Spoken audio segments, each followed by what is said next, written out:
action. Wait that green light. Let's go. Let's get it. We are on. Hey guys, how you going? Set it down, BKRsport. We are live as the finale of this three-game T20 series wraps up in Sri Lanka between Sri Lanka and England. England have already won the first two games, so they've already got it locked up.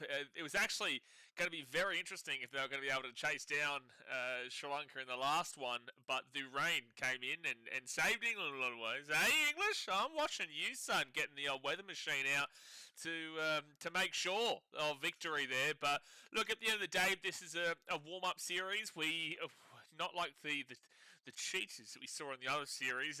We found out about the old Pakistanis and their sneaky little ways in regards to getting wickets with the offhand when he's got the ball here, and not the ball here, but this is where he knocks it over the stumps. I'm just going to claim that as a moral victory, and you English have to agree with me because you love your moral victories. But look, hopefully there's a good game coming up today. Hopefully there's not too much weather that is going to impact this one.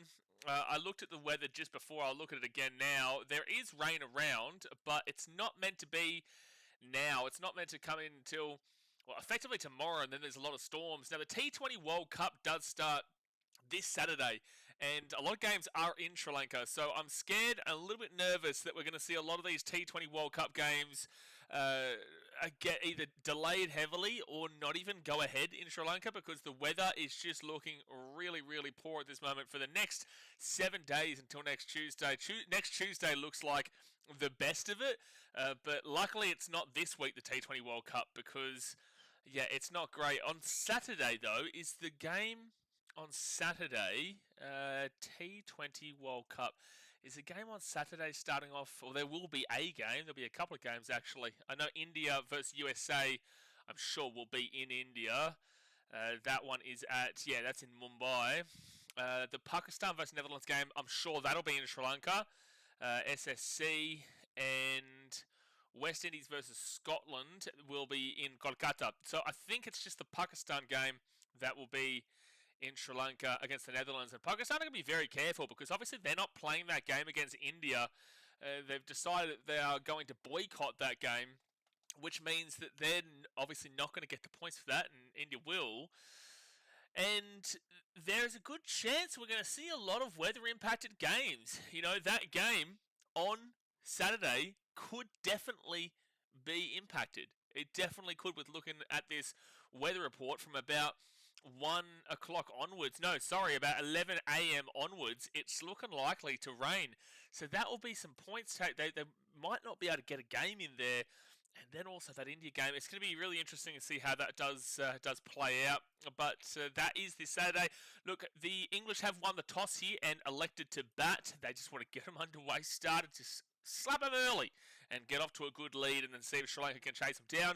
The English team today, you got Ben Duckett, Joss Butler, Jacob Bethel, Tom Banton, Harry Brooks, Sam Curran, Will Jacks, Jamie Overton, Liam Dawson, Luke Wood and Adil Rashid, with the Sri Lankans being Patham Nisanka, Kamal Mishara, Kusal Mendes, who's the wicketkeeper, Kamindu Mendes, Pavan Rathnayaki, Dasun Shanaka, who is the captain, Janith Leonaj, Dunith Walalaj, Mahesh Thikshana, Dushmantha Shamira, and Matisha Pathirana. And as you know, this is at Pellekele International Cricket Stadium in Sri Lanka.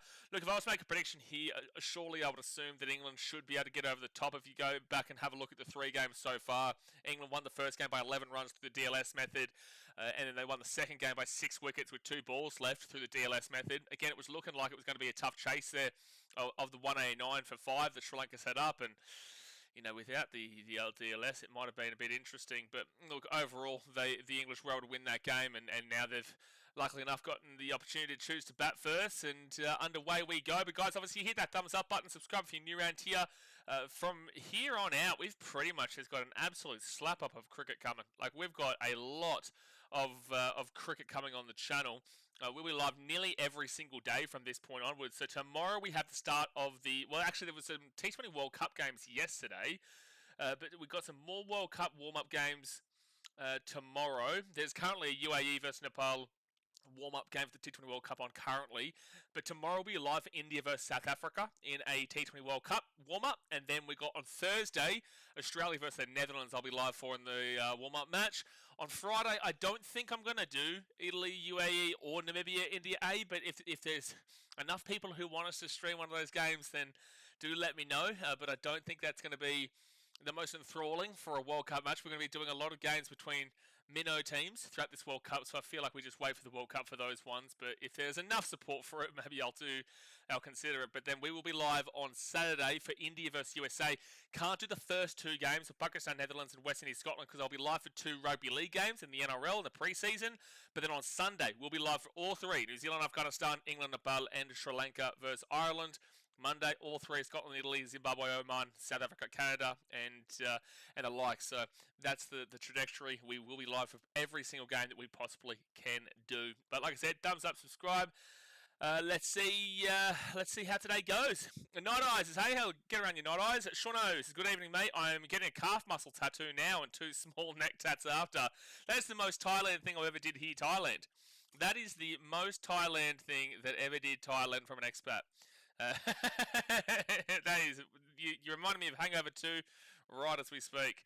Andrew says India vs USA would be an entertaining and close game for sure. Yeah, it's going to be really, really close, just without the close part, but really will be a game. Not a competitive game, but it will be a game. No, it will be definitely a game. We'll definitely see a game there, but just not necessarily on the competitive level. Mitt says Oz versus England under 19s going on now. Yes, I do know about that. You asked my thoughts on that. I don't really know too much about the under 19s, mate. I can't really give you too much of an insight on that. Currently, Australia are needing 162 runs from 138 balls. It's 3 for 116 for the Aussies, and England were 7 for 277. That's going to be an interesting chase, man. That's actually a really, really close game right now. Wickets are definitely favouring the English. But the required run rate's not too bad, and yeah, the amount of runs to balls is not really the problem right now. Oliver Peak is doing well, 37 runs from 38 balls with 4 fours at 97.37 strike rate. You're pretty happy with that. Alex Lee Young's there for Australia. We saw Nitesh Samuel go for 47, Stephen Hogan get 3, and Will Malajuk get 15. You got Jaden Draper, Ayan Sharma, Hayden Schiller, Nathan Kure, Will Byram, and Charles Lockman to come in. So look, that's well and truly in the balance right now. It is a semi-final. Go the Aussies, son. Go the Aussies. Sean says, I'll send you one email. It's at home. Yeah, good stuff, bro. Cricket and footy around the corner. How good? I want to watch UAE versus Italy. Andrew, you're not going to be here for UAE versus Italy. You're off your rocker. You're not even going to be here for the next 20 minutes as we watch England versus Sri Lanka in this T23, let alone damn well UAE versus Italy. I wonder how many people are actually going to watch that, eh? It's a warm-up match. It's not even an actual T20 World Cup game. It is a warm-up match for the T20 World Cup. Well, Blaze, I thought you were Mr. Knowledgeable when it comes to cricket. Well, I have a pretty good idea about pretty good idea, but I don't know every single thing about every single thing. Well, Andrew, you talk a lot. Well, how about we ask you about the youth and developmental systems at your Parramatta Eels, as in all the way down to the younger grades? How about that? Because this is the under-19s World Cup, so surely you know every single under-19s player that plays for the Parramatta Eels, correct? How can you watch this live? Nida says, yeah, so it's not on KO, I don't believe. I watch it through VIPbox.tv, which is a legal streaming service, but also there's no way for me to watch it here in Vietnam otherwise, so I do just use that. When I have the ability to pay for something, I will. I pay for KO, I pay for WatchNRL.com, I pay for all these kind of these subscriptions, but when I don't have the ability to do that, then I will use this. You do? Oh, Andrew, you know every single one of them off by heart, do you? You know their game style, their play style? You know, every single person that is a part of the Parramatta Eels Academy all the way down. Do you know the waitresses at the Parramatta Lees Club? Surely you know. You know Mr. Knowledgeable on Parramatta Eels. Surely you know. Surely you know the waitresses of the Parramatta Eels Club, the Lees Club. I know some bloke called Mitchell Moses seems to be the goods, and that right there tells me everything that I need to know about you. You are up it. Foddy says you stream Bulls games, BKR. I haven't been streaming Bulls games recently, bro. I do so much content on this channel. It's just so difficult. Hopefully one day I can get back into it, man, when I can, diversify a little bit. But unfortunately, right at this current second, I'm not able to. And the Bulls make me sick as we currently speak anyway. They do. They really frustrate the living shit out of me. So, no, I'm not able to do the old Chicago Bulls games, but no, they're just so up and down, bro. They're just so up and down. It's so difficult to So difficult to watch, where you get hype over one game and then they'll just go and get absolutely pumped the next. For example, the the Heat, the Miami Heat games we've had recently. Gee whiz, what an absolute shit show. What an absolute shit show, but you get used to it. You're very aware of it. So there's 5 minutes to go until this game starts. NBA streams are so good. Yeah, I do love the NBA, man, but I'm also in Vietnam, so the times of those games are really awful for me here. So the times of those games, they start like super early in the morning for the most part, like really, really early in the morning. So it's a bit difficult for mine. But look, one day we'll definitely get back underway with it when I have an opportunity. But for the time being, it's just not possible with me doing all this cricket and rugby league, especially with the rugby league season coming back underway. It's just not really possible. But yes, as I said, England did choose to bat. And it says, I enjoy your NRL videos lately. Love the natural perspective you bring. Well, I appreciate that you enjoy the videos. What do you mean by natural perspective? What does natural perspective mean? Are you saying neutral perspective? Is that what you're trying to say? A neutral perspective? Well, yeah, like I'm definitely a lot different to what I used to be if you're talking neutral perspective, because the older you do get, the more you realise that if you just talk constantly about your own team and what benefits your own team, no one's going to really give a shit, because you just lose any sensibility. You just lose any reliability for telling the truth. All you do is circle jerk your own team, and then what is there to trust? At the end of the day, you want to be able to give a good reading. Now, when the Titans are playing, or when Australia's playing the cricket or whatnot, I give my best, I do my best, but at the end of the day, there will be some bias and there will be a lot of passion that goes into it, especially when you saw the Australia vs Pakistan series. It actually, for this channel, it's actually better to watch my streams when my team's not playing.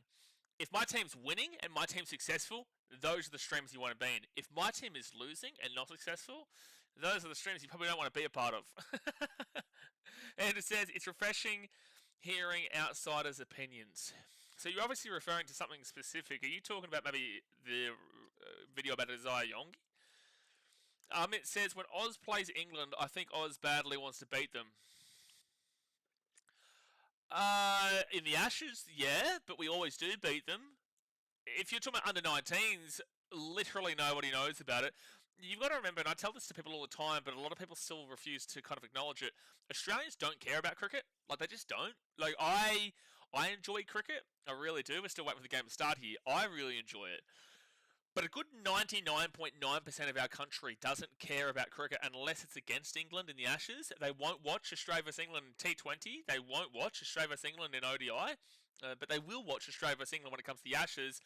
If it's not Australia vs England, they'll only watch when Australia plays on Boxing Day, because the cultural kind of thing with Australians, where we've grown up with that Boxing Day test, and it's massive. You have a barbie, or you go to the G and you have a great time there. It's not big. Cricket's not as big a sport in Australia as you think. Rugby league and AFL dominate depending on which state you are in. Outside of that, you will find it difficult to, like, for example, you're going to see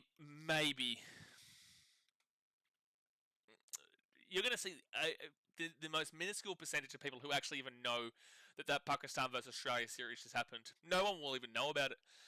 They won't even know about it. The only thing they'll know about it is that somebody posted about it on Instagram, like one of the cricket pages, and it might come through their feed. Australians don't care about cricket, man.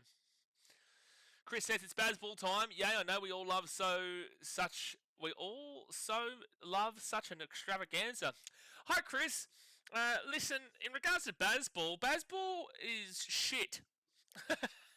It is shit. But Joss Butler is coming up. Joss Butler is going to be opening up. Here we go. Here we go. Yongi, and how you had us also on the up. Yeah, I think you're on the up. There is a lot of questions still to be answered, and I feel like you could still fail this year, but that will come down to Moses, and that will also come down to how much you buy into the Jason Sproles plan. But I will say, and this is from a neutral perspective, the loan of Jonah Pezzett makes absolutely no sense and actually hurts you long-term rather than helps you long-term. Australians don't care about T20. Australians don't really care about cricket, bro. They really don't. They love playing it, like for a bit of Sunday arvo, slap down your nan and some bowling kind of deal. But Australians don't really watch cricket unless it's the summer. And we're past the summer now in regards to what we consider the summer season. We're past that now. And no Australian will even acknowledge cricket until we play the Kiwis. I don't think anyone's really going to watch the T20 World Cup, but no one's really going to care until we play New Zealand in the 4-game test series later on this year. Send an email, let me know if it worked. If not, someone else got it. Nice boy, not too bright. Alright, so we're about to get underway here. 5 seconds to go. 5 seconds. So yeah, look, Australians definitely want to beat England when it comes to anything, and English want to beat Australians when it comes to anything. But cricket's not as big in Australia as Indians and Pakistanis and whatnot are led to believe. Like Pakistan think that they just defeated the country of Australia in that recent series, and nobody even knows about the series. First ball underway. First ball underway. It's going to be a wide. Brilliant start. Brilliant start here by Sri Lanka. First ball underway, and it is a wide. But guys, if you are new here, we are live for pretty much every cricket game. So the T20 World Cup coming up, we will be live for all of it. So you definitely want to hit that old sub button and get involved in the chat. I want to hear more opinions. I want to see all your opinions about no matter what country it is or what it is about cricket. I want to hear it. It's obviously interactive, so we go back and forth here. We regret having to go back and forth with Andrew, but sometimes these are the sacrifices you have to make. So next bowl from Sri Lanka, and it's going to be a single. Chamira is bowling right now. Butler will get off the mark, and you'll get a single. So it'll be 2-0 through the first ball, really. That's the first ball, really. Good to hear the English getting up and about, though. You can hear them. Is that you, Chris? Can hear you right now. Well done. It takes a monumental effort to go out to like a series like this, especially with the T20 World Cup coming up. To go all the way to Sri Lanka. Maybe they're staying for the whole month, which is a long time. But maybe the Barmy Army is staying for the entirety of the month. Scorecard, thank you, Jay. I would have forgotten without you. Gee whiz, I would have forgotten. Alright, so let me fix this little bad boy up. Well, the score is working. I just need to go and put the scorecard up itself. Do you have a smudge in your World Cup team? He's unfortunately not been selected. Would you agree with that or not? He hasn't been selected. So it's disappointing. It's disappointing because I would have had him in there for sure with his form from the BBL. Oh, there's a shout there. That's a shout there. Oh, that's maybe a bit high. Maybe a little bit high. They all put their arm up. They were celebrating. I don't think they'll review this. I think it's probably gone a little bit high. Probably. Oh, they're going to review it. They are. They're going to review this. Where we? Sri Lanka are going to review this. Imagine how crazy Harry Brook's average will be when he actually gets consistent. He's already 55. Man, Harry Brook, I don't know if he ever will be consistent. He is either a big-time play or a big-time bust kind of deal. Big boom, big bust ability. Very similar to Travis Head, but Travis Head's just a lot more experience. Okay, I think this is out. Whoa. I would have originally agreed with the ump, but looking at this, there's no edge on the bat. I think he's going to be... Oh, it's going to be close, dude. It's going to be real close. I think he's out, though. It's very clear that he's not touching the bat. Here we go, here we go, here we go. Yeah, he's gone. He is... Oh, bro, that is plum, man. That is plum, dude. And Duckett is gone for a duck. Quack, quack, in the chat, quack, quack, quack, in the chat, quack, quack, in the chat, quack, quack, quack, in the chat. Ben Duckett is gone. No surprises there, is it, Chris? Hey, where's our boy? Where's our Ben Duckett fake account? Where is he? Come to Papa. Come to Papa right now, son. Come here. Come here, Ben Duckett. My calling of your name is coming. Smith says, unpopular opinion, Australia will be the biggest disappointment at the T20 World Cup. I don't know if it's a super unpopular opinion, but are you basing that from the recent Pakistan series? Because again, we're going to get Glenn Maxwell back in. We're going to have Josh Hazelwood there. We're going to have a lot more experience in this team. It's going to be a lot more solidified and a lot more set. So are you really heavily basing that on what we saw in that Pakistan series with a whole bunch of absolute muppets? Or, and are you not backing in Cooper Connolly anymore, Smithster? Hey? Wow. Smithster, he's off him. He's off him. He's blocked his number. He said, "Don't call me again, Cooper Connolly." Tadded says, "Duckett carrying on his amazing form." That's amazing stuff, Tadded. Amazing stuff. But okay, Jacob Bethel comes in and he'll get a single straight away. So it's 3 for 1. Sean says, "We will see in the T20 if Australia is shit like so many people would like it to be. So sorry, Lay's not happening." I think that we will be good. We turn up when the tournament gets going. I just think there's a significant overreaction to what we just saw with Pakistan. Just think there's no good form from anyone in the squad. Sure, but you saw them laughing. You saw them not really caring. You just genuinely saw a team that didn't want to be there against the Pakistanis. They had no interest and they had no buy-in. There just wasn't any buy-in whatsoever to what we were seeing from them in that series. So for mine, you're going to have the buy-in when you're at a T20 World Cup in front of the world. It's going to be much different, and we're going to have a lot more experience in the team. I do worry for Josh Hazelwood as he is coming back from an injury, and at his age, it's going to be tough. But with that being said, I do feel like Australia will be much better than what we saw in that Pakistan series. So next bowl.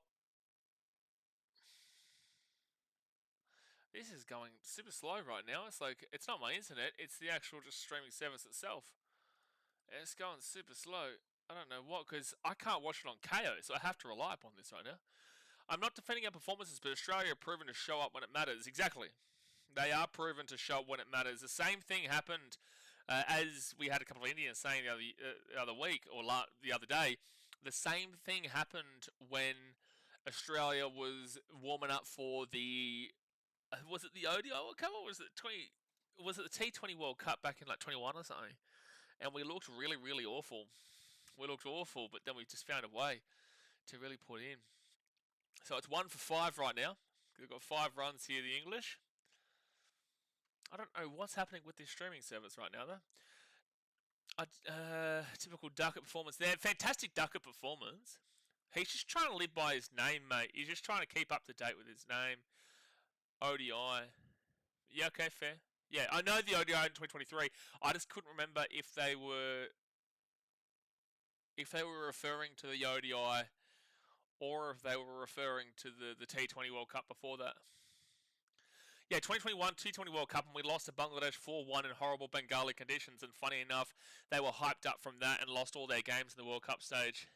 Oh, the Bangladeshis. Yeah, exactly. Yeah, no, I don't think we're talking about the ODI World Cup, Night Eyes. I think we're talking about the T20 World Cup. Ben Duckett. He just is a muppet, isn't he? He just is. I tuned in and now see Duckett 0. Yeah, no, he's good. No, he is good. Next bowl. And it will be a dot ball here from Shanaka to Joss Butler. Well, the Sri Lankans got to about the 190 pre-DLS method in the second game. So realistically, if you're England, you'd be wanting to look around that area. You'd be wanting to get to around that area. Dustin Shanaka, 8.17 economy. Next ball to Butler. And, ooh, that's good fielding. Good fielding. No, it's a very typical thing, though, from Australians, to be fair, Smith, so that, you will see that and the accountability just gets absolutely whacked in. We were so disappointed, but you've just got to remember that was a glorified warm-up match. It really was a glorified warm-up series. You saw guys that just aren't featuring for this T20 World Cup at all, and it's a bit. And we're going to see a much different pitch to what we saw in Pakistan. Like, that was hard. We lost all three tosses. We're going to remember, we lost all three tosses there, and it was clearly a bat first pitch, like very clearly, because the pitch was so different in the first innings to what it was in the second innings. The second innings, it completely slowed down. We saw the ball that Travis Head got done for. It slowed down, it stuck, it just was real gritty. Whilst the first innings, it was a lot more open, a lot more free to play, and there was, plenty going on for the batters in the opening. So I just feel like it's super unlucky we lost all three tosses. I feel like if we had have won a toss, we probably would have taken a game. It probably came down to the toss, and I don't want to give us excuses because it's not an excuse. It was still diabolical. It was still shithouse. We still should have been doing better. It's just as simple as that. But I do think that losing all three tosses really hurt us in so many, so many different ways. So Bethel on 2, Butler on 4. 1.4 in. 7 for 1. So yeah, I don't defend our performances whatsoever, but I do provide a little bit of context behind it to say that shouldn't be what we're judging this Australian team on. Next ball. Oh, that's going to be good stop there from the keeper from going for a 4. There's an argument here from the Sri Lankans that there's a wicket, but I think it's going to be too high. Then again, I thought the recent one was going to be too high, and it ended up going middle stump. And like well in middle stump. I don't think they're going to review this. We played like tosses, so no excuses can hide that shit. Exactly, but you still need to provide the context. We did play like tosses. We did play like we didn't give a shit, which is why it will be so different when we do get to that T20 World Cup. We will probably be playing like we give a shit, which will show a completely different intention behind this team. Notice, do you think our women will beat India in the ODI T20 and Test coming up? I have no idea about the women, bro. Put my hands up there. I don't have the time to, unfortunately, watch the women, so I couldn't give you any insight in regards to into the women. VIPbox.tv is playing super funny buggers right now. I've got to figure out if there's a different way to watch this.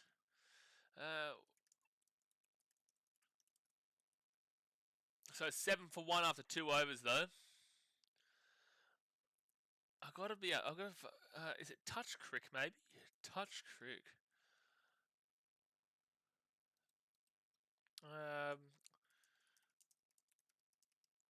Yeah, for some reason it's just like the sound is so delayed and all that sort of stuff. Do you rate Bethel? I do. I really like Bethel. I really do like Bethel. Here we go. Maybe this might be good. Yeah, now I can just hear the audio and not the actual footage of it. Discovery Plus. Do you rate Bethel? No, I think you. Surely you do. Surely you do rate Bethel. Like Bethel, how can you not really? He's been really good in the Ashes, and maybe not so much in the previous game. I don't think he did too much here. It's too early. Yeah, it may be too early, but at the end of the day, he's still showing some really positive signs. So I do rate him coming forward. It's now 8 for 1 for England through 2.1. 8 for 1. Yeah, all over the shop. If India don't win this World Cup, will this be more disappointing than 2023 or not winning at home after winning all games is just shocking? No, I would say this would be more disappointing because it is their bread and butter. As I've said, Australia bread and butter, Test cricket. England bread and butter would be Test cricket, but it's still not great. New Zealand, theirs would be ODI right now. India is definitely T20. Pakistan now is definitely T20. So to host, oh jeez, that's a wild ball, man. It's going to end up being a single. It's a wild ball from Patharana. It's going to be 9 for 1. Yeah, no, this would be way more disappointing. For Sydney 100, he got a 96 in New Zealand, exactly. Pope will have a hard time getting his number 3 spot back. Pope won't come back. No way. You can't put him in over Bethel. No way. No way. So Butler on 5, Bethel on 3. I'm going to mute the sound for the time being because for some reason it is well behind. Oh, goes straight to the stumps, but that's just going to get nicked in behind for a boundary. It's so unlucky. Huge inside edge there. It will roll down to the boundary. No, I think that he has a lot of potential. I hate the word potential, but he definitely has some great signs going forward. So it's a couple more seasons under his belt. Will show if it's gold or brass. Sure, but I definitely do rate him as we currently speak. You've got to only go based off what you see now. Otherwise, you're always looking to the future. Of course, we need to see him kick on with it. I'll agree with you in that he needs to kick on with it, Jacob Bethel. But I definitely do rate what I'm seeing as we currently speak, and I do believe he could be the next big thing for England for sure. And that will be a single. That'll be a single. I just want to go and have a look. But that's Test cricket that I'm talking about. I haven't watched too much of him when it's come to the T20s here. So in the first T20 against Sri Lanka, he got out for 9s. That's not great. Again, context matters when we're talking about a player because it depends on the format. And then England in the second game got out for 13, so that's not great. So he's struggling here in Sri Lanka in this T20 series. Sorry. By the way, the current run rate is 4.94, so England are struggling for runs as we speak. Our bread and butter are cricket festivals where many teams play through the day at the same venue and everyone just gets completely plastered. Yeah, but Chris, you would agree with me on a legitimate note. You would agree with me surely that Test cricket is your bread and butter overall. That is your main. Surely that would be, because it might have been, ODIs when you were very good in the late 2010s, but since then you've been dreadful in ODIs. So surely it wouldn't be ODIs, and surely overall it just would be Test cricket. It just would be. Most of the Western countries, like the big time countries in your Western countries, would definitely be Test. Even New Zealand, like it's a hard one to argue. I'd say New Zealand's best format is ODI, but I don't think they really care about cricket at all.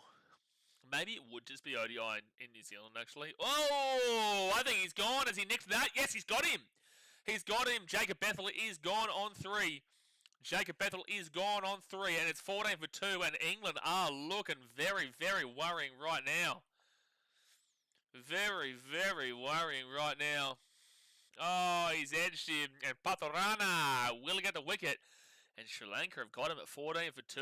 Ooh, knock, knock, who's there? It's the Sri Lankans. He has smashed that one to the wiki. 2 wickets down. World Cup, England did win 2019 in ODIs, but they've regressed since winning that World Cup, was what I'm saying. It ended late 2010s, but then have obviously fallen away since then. Sean says, Chris, maybe that is why you just lost 4-1. Yeah, exactly right. Don't let him forget it. Don't ever let him forget it. Don't ever let him forget it. Well, to be fair, you know what? I wonder. This is actually a great question. Chris, would you rather, I'm being serious here, would you rather lose a series 4-0 or 4-1? Because with the 4-0, there's still the question mark that you had to rely upon rain to not. You would have lost 5-0, by the way, because if that Sydney SCG test wasn't rained out for 2.5 days, you were down to your final wicket with like 3 overs to go anyway. So you would have lost 5-0. But I know it sounds easy. You'd rather win that game and lose 4-1 than 4-0. But with that being said, I'm just saying, at least, I don't know, surely you do take the 4-1 really, but you do take the 4-1 because at least you get the W, but there's just so many question marks in regards to the other one. And that's going to go for a 4. So it'll be 18 for 2 here. Joss Butler gets the boundary. Their batting lineup is week 2, Curran after Brook. Are we talking here in the T20 or are we talking ODI? Sorry, chat kind of goes from different. Curran after Brook. Yeah, that's a good point. Yeah, they're batting. Well, their T20s, they're not that great in the old T20 recently. They're not that great at all.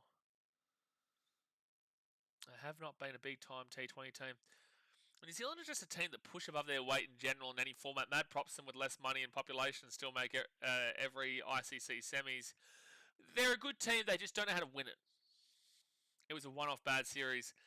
Chris, do I need to reply to you? I'm going to be a compassionate, beautiful soul of a man here. And I'm going to ask you, do you want me to reply to that? Would you like me to reply to that? I just ask you a question, nice man, very nice, a very nice person. Would you like me to reply to it was a one-off bad series? Duraz says, England's win came on a very lottery pitch. Both teams playing appalling cricket. England has played less that test, and even Stokes admitted that wicket wasn't great for tests even after a win. Yeah, we all knew it. That was the worst pitch I'd seen in a long time. Long time. Next bowl. And it will be a single for Tom Banton. He'll be on one. Geez, they really need to improve right now, England. They are struggling massively. The Sri Lankans, they're choking himself. They're good. Bushka. That's what they're doing currently. They got a hand like this and let this go on Bushka.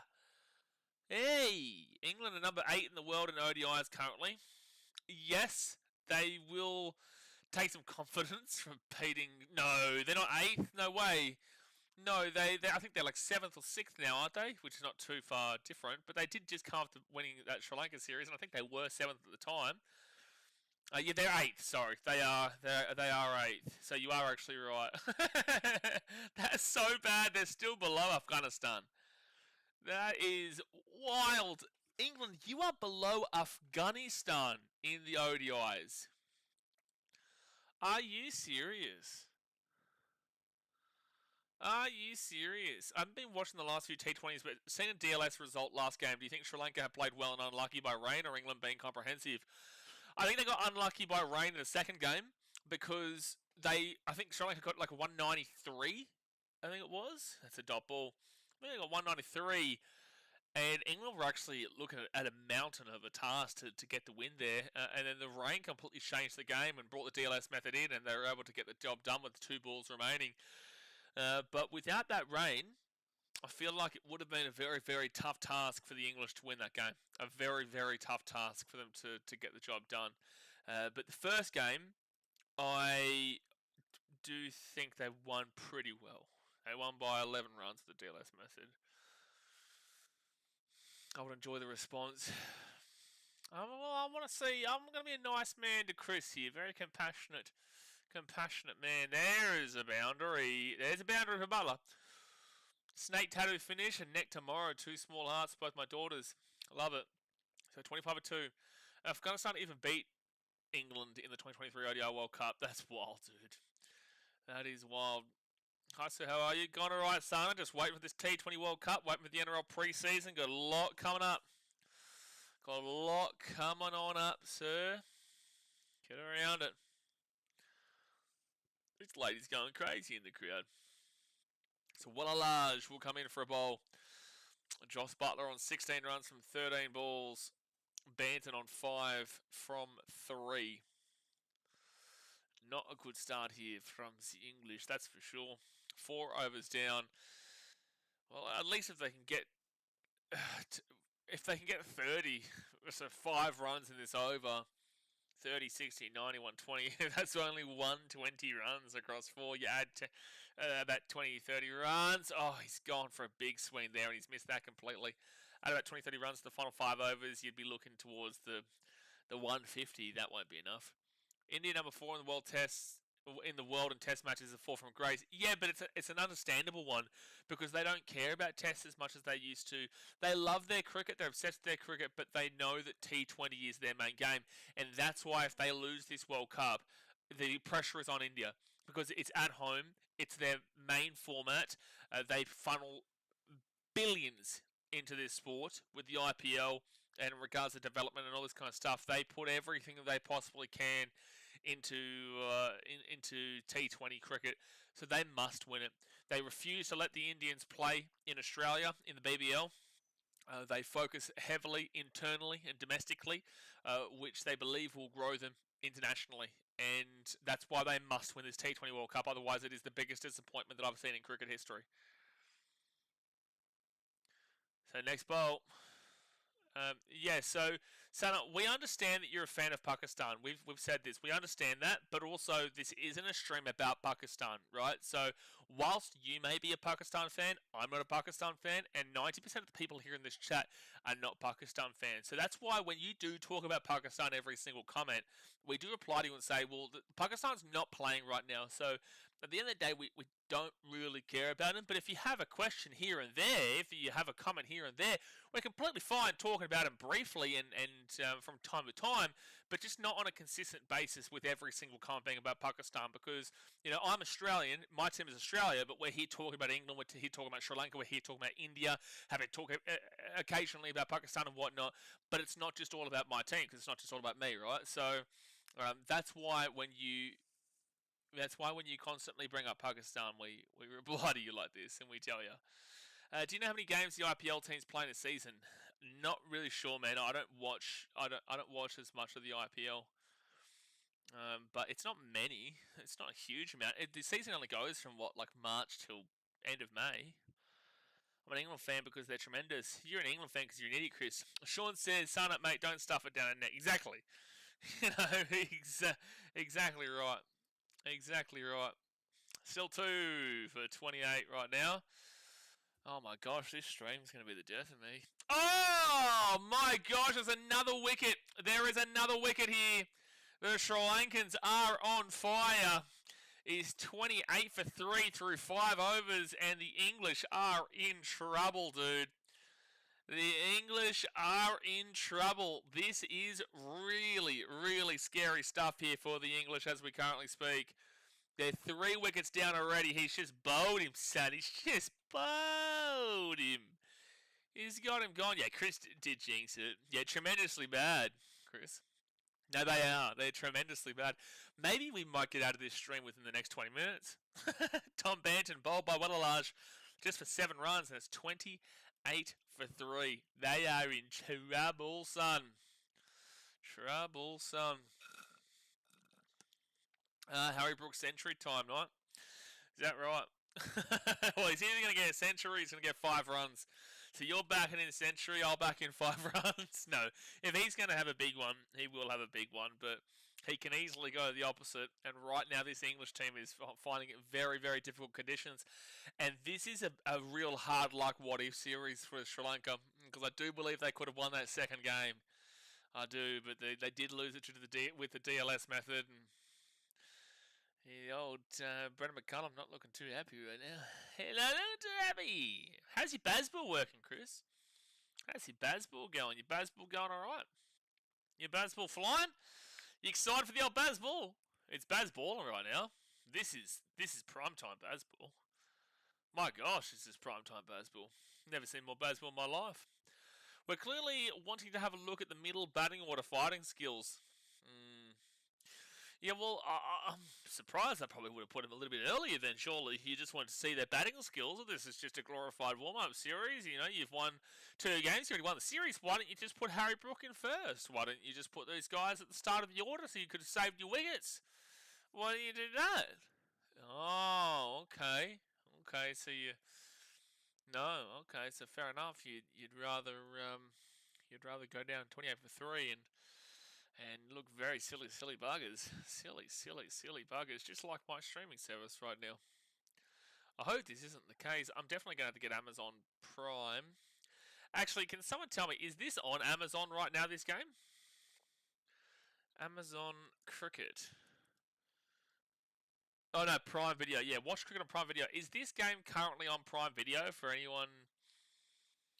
They've got the Australia under-19s versus England under-19s and India versus Afghanistan under-19s. I don't think this game is on. Taz says, yeah. Is it? I don't think it is, bro. Live TV? Because my streaming service is looking absolutely shocking. I don't think it is. Ben Duckett's very good.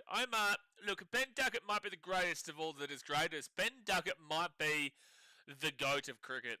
Now, when I think of Donald Bradman, when I think of Sachin Tendulkar, when I think of these kind of guys, I think they just were trying to be like Ben Duckett.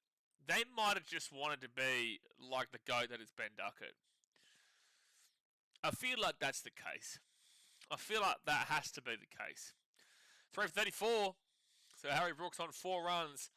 And Josh Butler is on 18. Without Josh Butler right now, they would be on 14 runs. Yikes. Dude, my streaming service is completely up shit creek right now. Yeah, real all-star, Chris. Exactly. That's when I think of Ben Duckett, I just think like you think you're Michael Jordans, you think you're Tom Brady's, you think you're Lionel Messi's and Maradonas and the likes. They're all at this level, and Ben Duckett is at that level. And they're going to get to that level, but I don't know if they're going to be able to. One, Maradona is not alive anymore. Rest in peace to him. And also, Michael Jordan doesn't play anymore, so it's going to be very difficult. And same with Tom Brady, but Tom Brady could unretire. He could. This game definitely isn't on Prime, by the way. It's definitely not on Prime from what I'm looking at here. Australia vs England under 19s is. Because it's not letting me actually watch this game right now. It's 3 for 34 through 5.2. Because I don't think Crack Streams has it. I don't think it has. ICC.TV, does ICC.TV have it? No, it's just showing the World Cup warm-up match between Nepal and the UAE. Nepal and the UAE there. This is painful right now. ICC.TV. Yeah, it's just showing the warm-up games. At least I guess I can watch those warm-up games. I'm watching on Prime right now. Oh, well, I've got my VPN set to Australia right now. I don't know why it's not. I don't know. Are you enjoying watching it right now, Tabit? Are you enjoying the game as we currently speak? Not good, I know, but who the F was Tom Banton? Never heard of him. Yeah. No, look, Tom Banton, he's going to have to beat your guy, mate. You're going to have to back him in no ends right now. You're going to back him into the end of the earth. Omar says, are you neutral for this? I'm Australian, bro, so of course I'm neutral for this. You know, I will sit here and banter the English and tell them their shit, that's for sure. But with that being said, like, if England win. Oh, it was another wicket!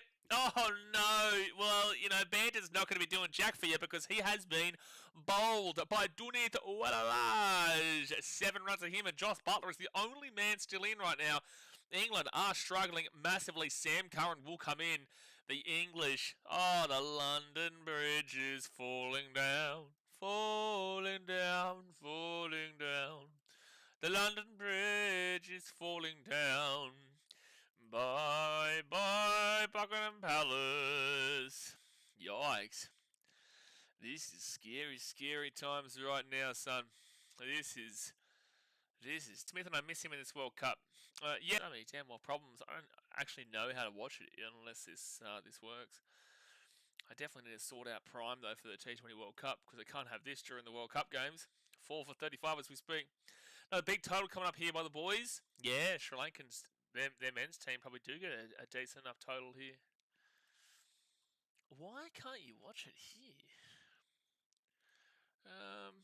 Okay, we'll try. Crick HD live cricket stream. Does that one work, maybe? Does that one get it going? India, Sri Lanka vs England. Okay, here we go. Watch. Will this let me watch it? TNT Sports. Yeah, but it's gonna be a paid thing, isn't it? We'll see. Oh, maybe not. Maybe I might have got it up here. Maybe I might have got it working here. Maybe I might have got something working here. Mate, I'm flying, maybe. Oh, Australia must need new selectors. What? What are we talking about? Yeah, I do have it up, by the way. It is working now, so I've got the footage of the game here.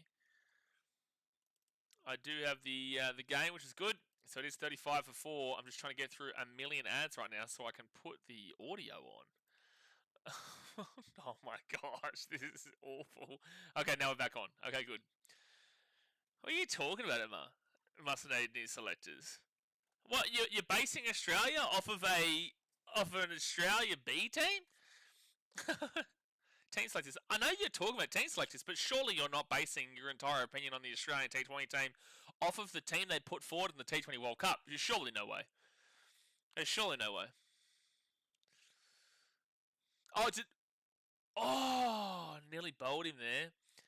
Oh yeah, you're right. No, yeah, no, right. So you're right. Either he goes for 100, or he goes for 5. Well, I was one off. Harry Brook did go for 4. You called the 100. I called the 5, and I still over exaggerated it at 5. I still went over the top of it. Now, surely we're not seeing a comment here that is judging this Australian T20 World Cup team off of the glorified warm-up series we just watched. I mean, you didn't see half of the team. Surely not. I'm still spewing Paddy Cummins. And I know Jay's spewing too. Jay would be absolutely screaming right now Paddy Cummins isn't playing. He'd be screaming. Will England make 100? It's not looking likely, dude. It's a tough pitch as we currently speak. They chose to bat. It's 35 for 4, and the bowling from Sri Lanka has been pretty good. Chimura, Patharana, Walalaj, and Patharana with 2. If you're Sri Lanka, you would be very, very happy with how this is going as we currently speak. Cummins was dropped. Cummins wasn't dropped, Jay. No, Cummins wasn't dropped. But unfortunately, he will not be playing in this T20 World Cup. Next bowl. Nath, that is a disgraceful comment from you. Buddy Pums, I back him and they turn the shit. Nathan, what are we doing? You usually bet on the underdog. Why would you not bet on the underdog here? Sri Lanka have given a good fight the first couple of games, especially the second game where they got 193. What are we doing? Why are you getting on a heavy favourite? Since when, Nath? Since when? Yeah, no, didn't drop him in the test either, Jay. Funnily enough. I was judging his selectors for being the team. I know it's not full strength. So who do you support, Omar?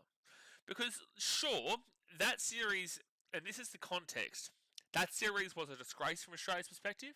It was pathetic. I streamed the games live. I was here the entire time.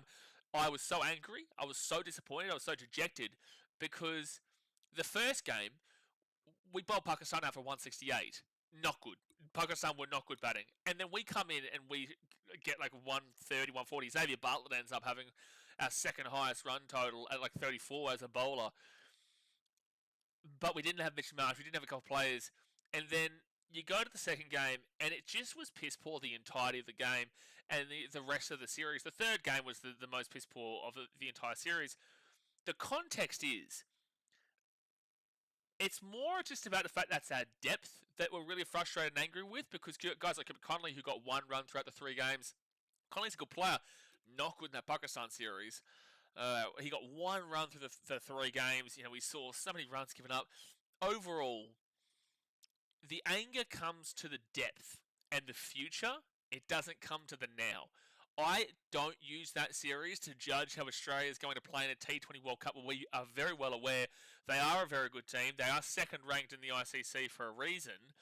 But we are still going to now be out without Paddy Cummins, and we aren't going to have Stevie Smith there, and it is very frustrating. But we will be a lot more set in stone for this T20 World Cup. So I don't look at that series and think anything negatively overall. Entertainer says, good night, Mr. Sport. So, Hayden, you've just tuned in just to say good night, Mr. Sport. Oh, let's go for 6. There is a 6 for Josh Butler. He's on 25 runs.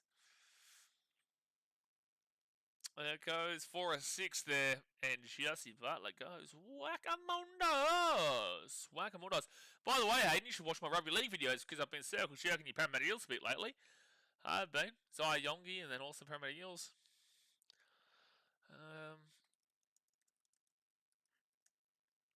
Been getting around him.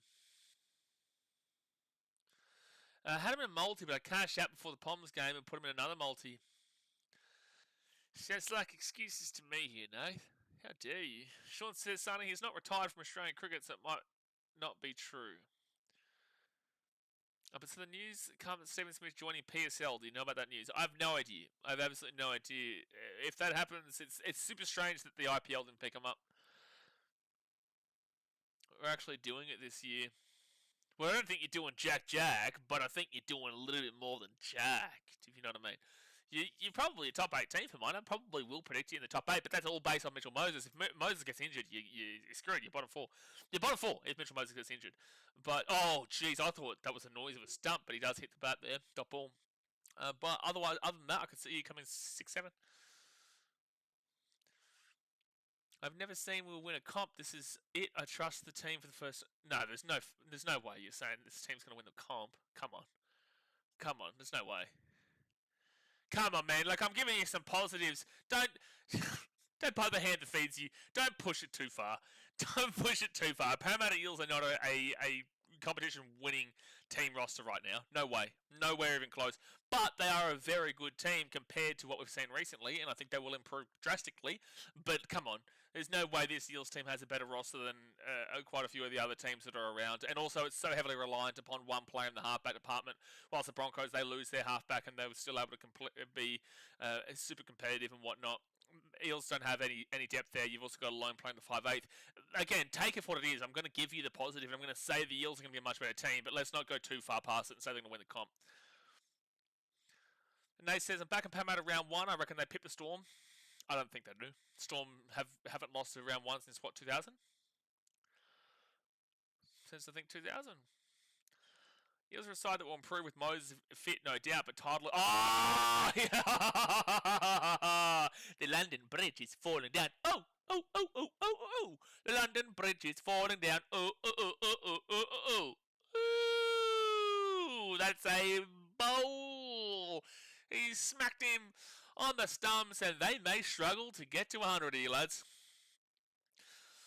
They may struggle to get to 100. That is a wicket. The London Bridge is falling down. Falling down. Falling down. The London Bridge is falling down. Get off the field. High score of 25 right now. This is looking very reminiscent of Australia versus Pakistan.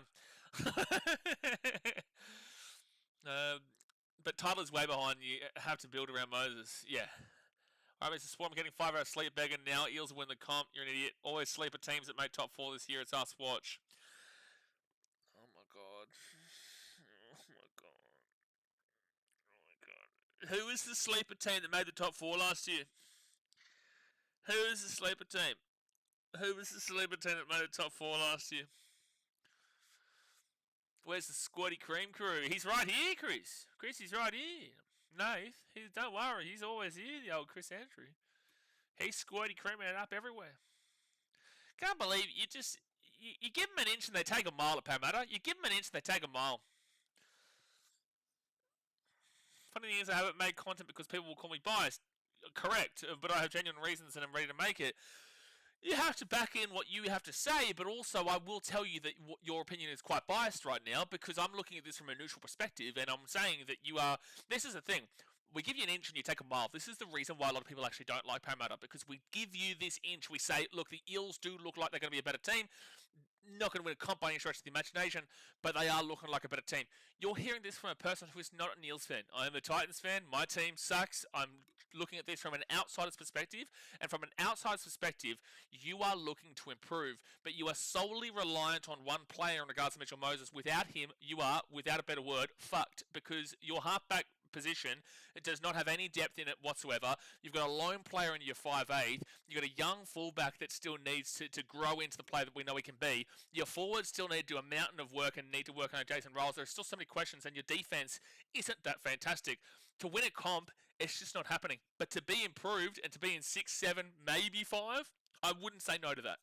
I wouldn't say no to that, but I don't think that you have the depth at all to win the comp. I don't think that you're going to be able to go all the way and win the grand final, but you should be very happy from a neutral perspective that somebody who... We watch every single game here. The Eels last year, they had a really great second half of the season, but let's also not forget that when they had their great second half of the season, that was on the back of the rest of the comp had already been basically completed. That's at when the season doesn't matter anymore. Because the Eels have already not made the finals, they're not going to get the wooden spoon, so they're able to perform when the going doesn't need to be tough because the games are already basically set in stone. The top 8's finish and the bottom 2 finish, so the Eels can play with a lot more fluidity and a lot more rhythm and a lot more carefree notion comparatively, which is why you see the Titans win a lot of games in the back half of the season a lot of the time, or you see a team like the Tigers, or you see a team like the Knights, maybe not last year, but overall, it could also be a facade in regards to a lot of those factors. So I think you should be very happy that other neutral perspectives are saying that the Eels should improve, but I think you're going too far by saying they're going to win the comp. Anyway, next bowl. That will be a dot ball. No, actually, this current roster is best since at least 2017. You're biased, bro. They've beaten quality sides that we expect to do well. Roosters and Broncos. Bro, that is at the back end of... Okay. Eels are going to win. They're never going to lose a game again. How about that? Jacko says, nice scoreboard. Hi, Jacko. Were you talking smack the other day? You talking smack to me the other day? Why are you talking smack to me the other day? Because this right now is looking like Australia in English form. This is looking like Australia in English form right now, Jago. No AI here, son. I called this number, by the way. When does New Zealand beat them doesn't count. I think we lose round 1, but I think we win 12 plus games this year. Can I go to bed? Who has said you couldn't go to bed? You're the one who's still here. You've chosen to stay here, bro. I don't have a leash around you, son. This isn't Epstein's Island. I don't have a leash around you. Like, if you want to go to bed, you can go to bed. Let us sit here and insult the Parramatta Eels without you if you want. So next to that is Jamie Overton, then Dawson, then Rashid. Oh my gosh, and then Wood. They are in trouble. Hey, why is he naming capitals? He can't be that much of a knob. Oh, Hayden, he's coming for you now. You don't want to piss off Shauna. He'll come for you. He'll come for you. Dre says, I think the Eels improved, but that's too much of a stretch. Let's not forget Eels also lost the same South team that was heavily injured, so it goes both ways. Absolutely does. But also at the back end of the season, where the results don't actually hold as much weight. Like that bloke that shocks his dog. What? What are you talking about? Liking your own streams is pretty biased. That's funny. That's funny. So 55 for 5 here for the English. We're only 8.4 overs down, by the way. We're only 8.4 overs down. It's alright. Will Jacks will take 8 and 2 overs. Will Jacks, who is she? Isn't Taz one of your good friends? No, he's a good dude, man. He understands that the way I'm replying. This is how we talk, bro. No, I've known him for a while. First time I ever met him, he was fanboying me at an Eels game. The Eels vs Broncos 58-0. I was there vlogging, and he was walking down, and I remember I was filming or something, and he was doing a film. He's walking down, and next minute he goes, BK, I'm your biggest fan, or something like that. It was like, this was back in like 2019. But no, he's a good bloke, Aiden. He is a good bloke, but unfortunately his take here is pretty biased. It's just over-exaggeration. Mathisha Basrarana with 2 wickets for 14 runs through 2 overs. By the way, big game tomorrow night, India versus South Africa. I'm looking forward to seeing how the South Africans go. Some stream in America shocks his dog if it tries to get over its bed on live stream. Dude, America's just gone, eh? I love a lot of America, man. I love what it's about, but it's also just so gone, dude. It is. It's so disappointing to say because I love places like Chicago, but also... Oh, he's gone. I'd review that immediately. I would have reviewed this one immediately.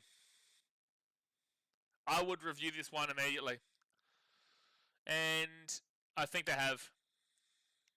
Yep. They are going to review this immediately. Umpire originally called it not out. Let's see.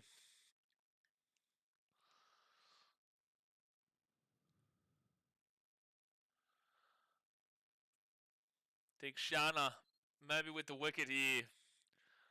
And... Oh, this... It's not going to hit the bat. But this could be ump's call.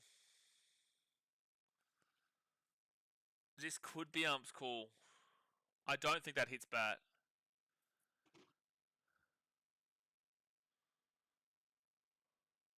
But that will turn in.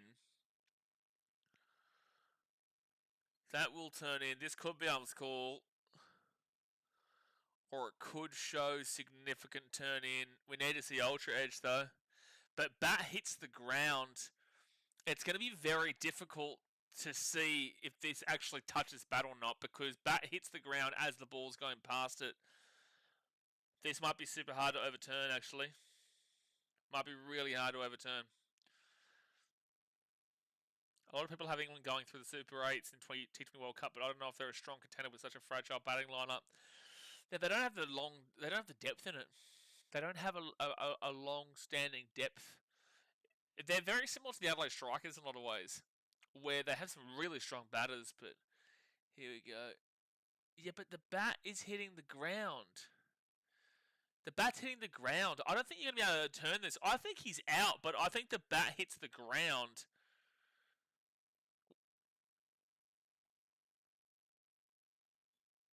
This is such a hard call for the ump, eh? Because that ball's...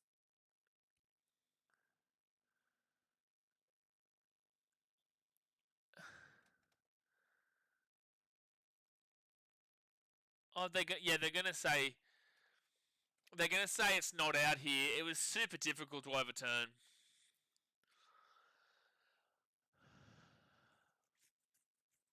That's on the Liberal. Brenton, get around it. Is the baby up, is he? The baby's up right now. But no, what I was saying in regards to America, I love America, dude. I'm so obsessed when I go there. I love Chicago and what it's about with the Cubbies and the Bulls, and I just love my sport. I love the culture that's there, but it is a bit too dangerous now. And it's really frustrating because I do love what that country was, but it's just not the same. What I will appreciate one day, hopefully, it's so frustrating to see a country divided that is arguing against the other side being the evil one when they don't realize that the actual evil one was actually just proven through this Epstein stuff. And that is that Satan is real. That's going to be a dot ball. And that's the frustrating thing that I look at for America. People are arguing so much about political views, but they don't realize that there is one person you should all hate. Maybe not person, but there's one entity that you should all hate. Did you go through any scary encounters in Chicago, or is this based on numbers and crime records there? Had one issue, but overall it's pretty safe. But yeah, numbers and stuff. But Chicago's a great city. If you don't look for trouble, you won't find trouble, but trouble can find you. But it's overall, it's not going to happen too much. They're going to push for 2 here. No, they're going to get a single. Just a single there. So it's 57 for 5. The current run rate is 5.89 through 9.4. Now it's 5.90. Fair short, end of the day, everyone has an opinion, but you also have to be ready to face others' truth and opinion back publicly. Exactly. Oh, I get it. I get it, full blown. Smith says that entity you should all hate is Smithster. No, we definitely do, Smithster. No, we do. No, absolutely. I was just thinking about that, actually. Just how much we hate you. It says England lost the toss and now they're getting owned by Sri Lanka. No, they won the toss, England. They chose to bat. They had been lucky with tosses in T20 series. No, England chose to bat. That's how we learn listening. We're never too old for it, brother, and I'm 54. Exactly right. Never too old for it. And that's why I appreciate a lot of myself recently, in recent years, where I've changed to listen to a lot more. And that is going to be a single. So it'll be 60 for 5. That's 10 overs in. It's a drinks break. I'm going to maybe go get myself a drink. Get myself a drink here just to celebrate the old drinks break. Guys, hit that thumbs up button, subscribe. I'll be like 2 seconds, man. I won't be long. Keep talking in the chat.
And we're back. Nate says, the amount of brainwashing America is off the charts, mate. It's turning people insane, but I don't want to harp on it. I think it's the world, bro. I think it's the world. I think I'm kind of happy to briefly talk about things because it is so big, but I will always talk from... I'm not going to go down any like deep rabbit holes and stuff. Chris says, right decision to bat first, but then we forgot to bat. I agree. I think it is the right decision to bat first, but yeah, you definitely have forgotten to bat. But when did you know how to bat? Have you ever known how to bat? I'm just trying to figure out if England have ever known how to bat. It says that it's good they are testing themselves in this match by batting first. Yeah, well, they're testing themselves and they've tested fail. Massive fail. Massive fail. Is this England's World Cup squad or just a pack of bitzers? I think it pretty much is. Let's go have a look at the predicted England T20 World Cup squad. Okay, so there's a couple of guys out. Well, there's one. Phil Salt will play. Okay, so Phil Salt, Joss Butler, Jacob Bethel, Ben Duckett, Harry Brooks, Sam Curran, Will Jacks, Liam Dawson, Jofra Archer, Adil Rashid, and Luke Wood. So Luke Wood's playing, Rashid is playing, Dawson's playing, Jacks is playing, Curran is playing, Brook is playing, Duckett is playing, Bethel is playing, Joss Butler is playing. So there's only two players out here, and it's Phil Salt and Jofra Archer. That's the only two. And Jofra Archer means nothing in regards to the batting here, even though he had a pretty successful batting in the test, but that's a whole different story. Phil Salt is a big miss, but with that being said, this English team is, yes, superbly disappointed today so far. They've got to really improve on their bowling. They've got to really get their bowling going, sorry, is what I should say. We are still on the drinks break. Place, do you think we, Cronulla Sharks, get disrespected? I know we choke in finals. Well, that's a fact, but it's only been a decade since the last comp. Like, we still make finals. I do acknowledge we need to improve finals. Well, no, you still only won one premiership in 60 years. But with that being said, like the comments that are being made about choking in finals is a real thing. They had every opportunity to win that game against the Storm. They should have won the game against the Storm. I think that Broncos Sharks grand final would have been even a better game than what the grand final was between the Storm and the Bronx, and that was a great game. But I do think the Bronx still would have won. Brendan says, yeah, mate, the young fella is up. Got an early start for work tomorrow, so I'll probably doze off halfway through the stream. Dude, this game, depending on how Sri Lanka bat, because we know Sri Lanka can go big. They got 193 in the last game. They can go big, so if they go big, they could finish this game up relatively quickly. Depending on what England obviously finish up with here, but they're really struggling right now. 59 for 5 through 10.1. They will be lucky to get to 100 at the current rate. Because now it's 60 for 5, but they've only got 5 wickets in hand, and they don't bat deep here. We're at 150 years, I mean, I'm patient, but I feel a bit mugged off by the powers that be. What is England's specialty right now? Because I feel like for Australia, our specialty is very clearly bowling. I'm talking Test cricket again. If I'm talking T20, Australia's specialty, you would assume, should actually be batting in T20. It should be batting. In Test cricket, it is without a shadow of a doubt, it is bowling. No debate. Oh, that's up in the air. That should be gone. That should be gone. And he's gone. He's gone. 60 for 6. Will Jacks is gone on 3, and you will struggle to get to 90. You are getting battered, Chris, unfortunately. England is getting battered here. The Sri Lankans are on fire. Your batters are terrified. Sri Lanka's on fire.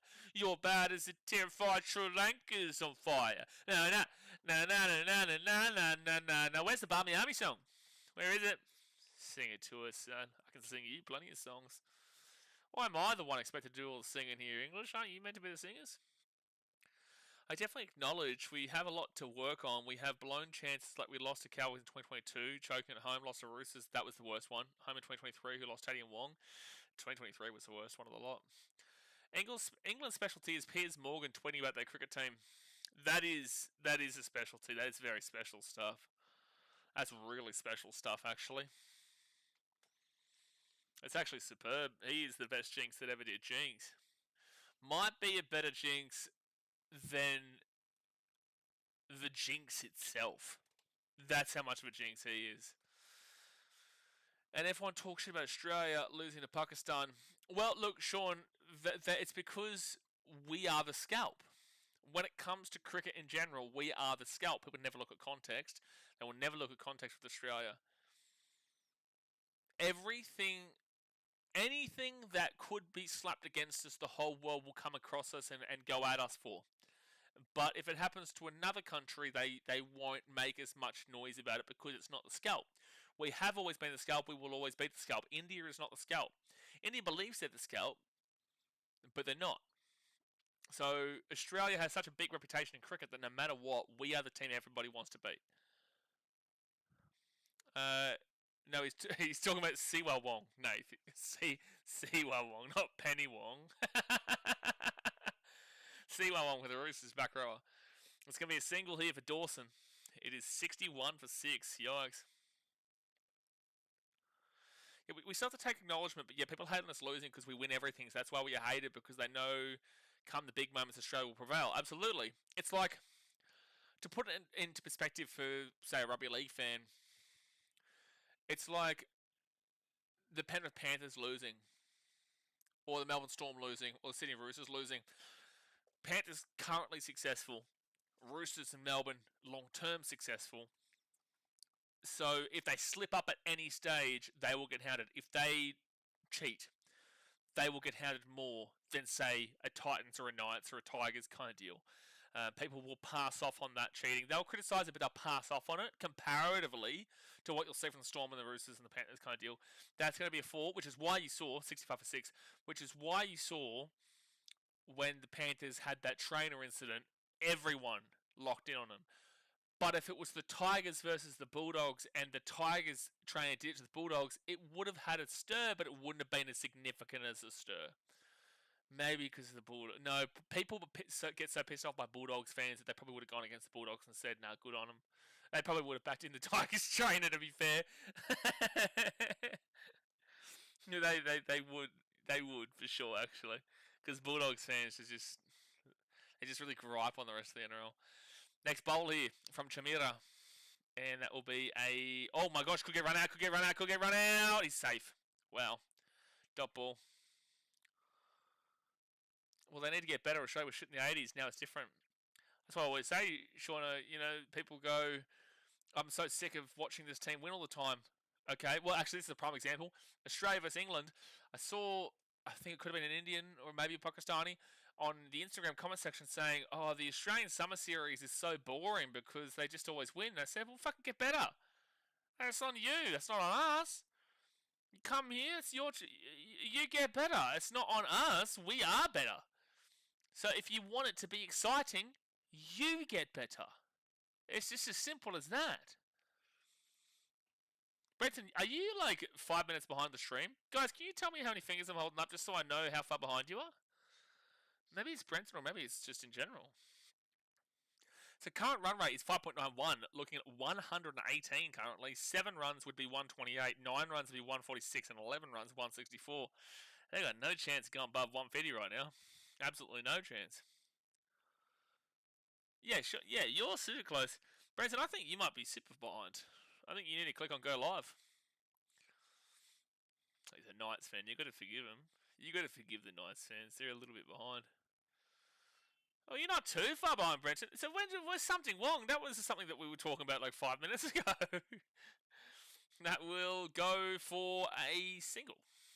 Just a single. Here's another great example. We know what happened with Stevie Smith and the South African situation back in 2019. Do you believe the same reaction would have happened from the worldwide cricket community if it was New Zealand? Do you think it would have been the same reaction from the worldwide cricketing community, even if it was Pakistan? I don't think so. Even if it was England, I don't think so. I think that they would have been criticised, but it wouldn't have been dragged through the coals as heavily. And we did it as well. We helped out. We held our team accountable. we said that's bullshit. We don't want this because we don't want that kind of shit around Australia. We've always been a country that has been based off of fair play, and the fans will criticise it. We take the piss out of the underarm incident, but we also know that was just unacceptable. But we take the piss out of it because it's the Kiwis and we know it riles them up. But overall, we do hold our team accountable there. And we do say, well, that technically was in the rules at the time. The sandpaper stuff wasn't. But also, you see that's going to go maybe for a 4. We'll go for a 4 for Dawson. Good stuff. They'll be on 71 for 6. We see the Indians get done for literal match fixing. Their best player ever in Sachin Tendulkar involved, and Donny and all that kind of stuff. They get done for match fixing. There's other incidents from England in regards to tampering with balls and whatnot. It's just not as significant as the sandpaper, but there is so many different instances across the world, but people just don't care enough about it because they're not as successful as a nation as Australia is. We are the scalp. We will always be the scalp until proven otherwise. People enjoy beating India, but it's not as a successful a feeling as beating Australia.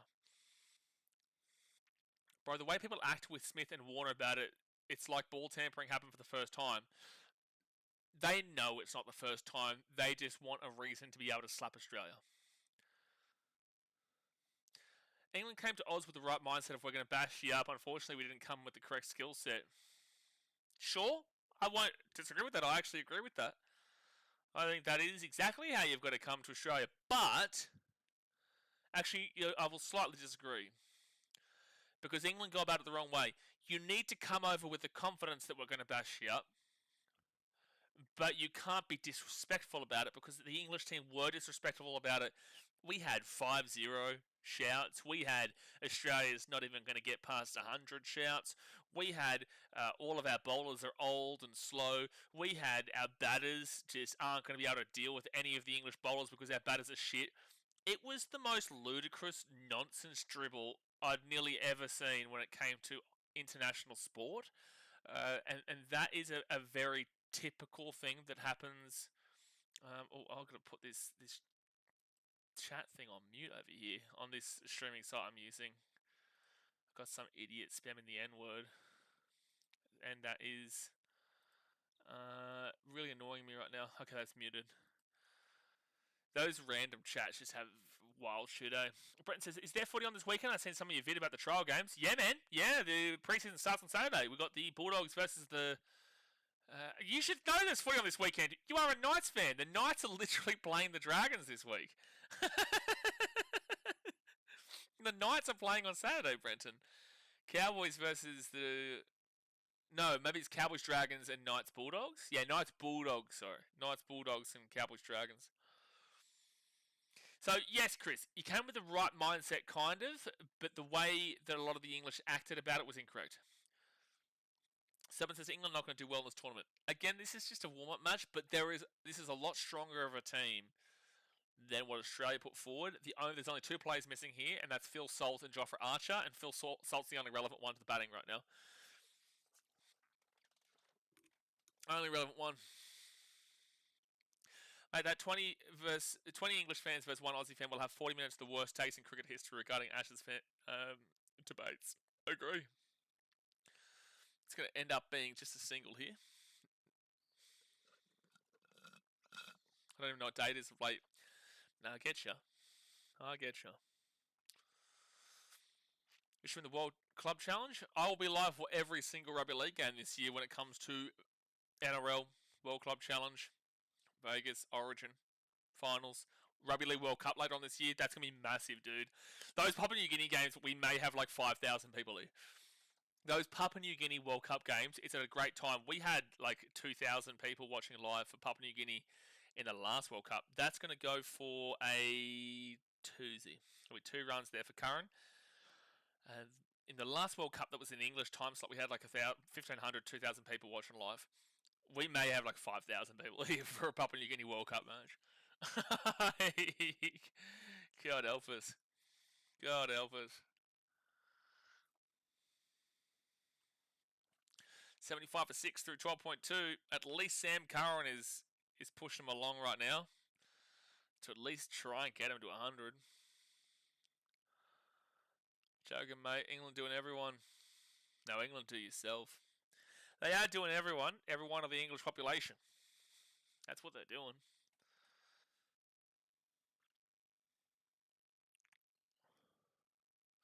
Do we know if that India-Pakistan game is happening or not? I don't think it is, man. I don't. Oh, that's going to be. Whoa, he was going for a 6, but he completely missed it. It'll be a dot ball. I don't think Pakistan will play it, man. I don't think they will. Which makes it very worrying for them to progress out of the group stages because this Saturday they play the Netherlands. They should win that game, but it's rain impacted on Saturday, and Sri Lanka looks like it's going to have a lot of rain throughout this World Cup, and that pretty much all the group stages throughout it. For actually every game for Pakistan is in Sri Lanka, so there is a good chance that their whole World Cup could be screwed by them not playing India, because the Indians will get the points from that. They won't, and I think it might be a little bit too tough for them to actually progress, especially if they get this rain out on Saturday. Yeah, basically they've got to beat USA, Netherlands, and USA have to win all. Yes, but Sri Lanka is a lot of rain recently. We've had 2 DLS methods in these 2 games. That's going to go for a 4 from Sam Curran. He'll get to 28. It'll be 81 for 6. I just don't think it's going to happen, man. I don't think they can. The USA, Netherlands, and Namibia. They should run through it, but they've got to really pray that there's no rain. They've got to pray. So if Pakistan lose the Netherlands, that basically means that their chances of progressing gone. Pretty much, but they're not going to lose the Netherlands. The only issue is that if it's called a no result due to rain.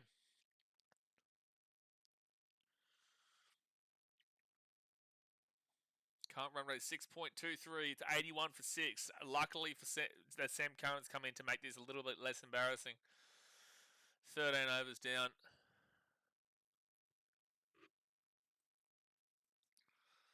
Yeah, that was a poor delivery there for that boundary.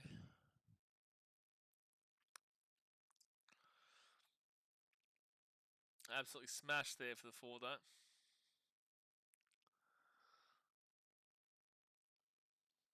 So Dawson on 9, Curran on 28. You need these guys to stick in. You definitely need Curran to stick in, that's for sure. Patharana already got 2 wickets. He comes in. Apparently India's still got to rock up and wait for the referee to call a forfeit. Well, they will. It'd be actually quite funny if Pakistan made them wait it out. If they went there and then didn't play it, you know what I mean?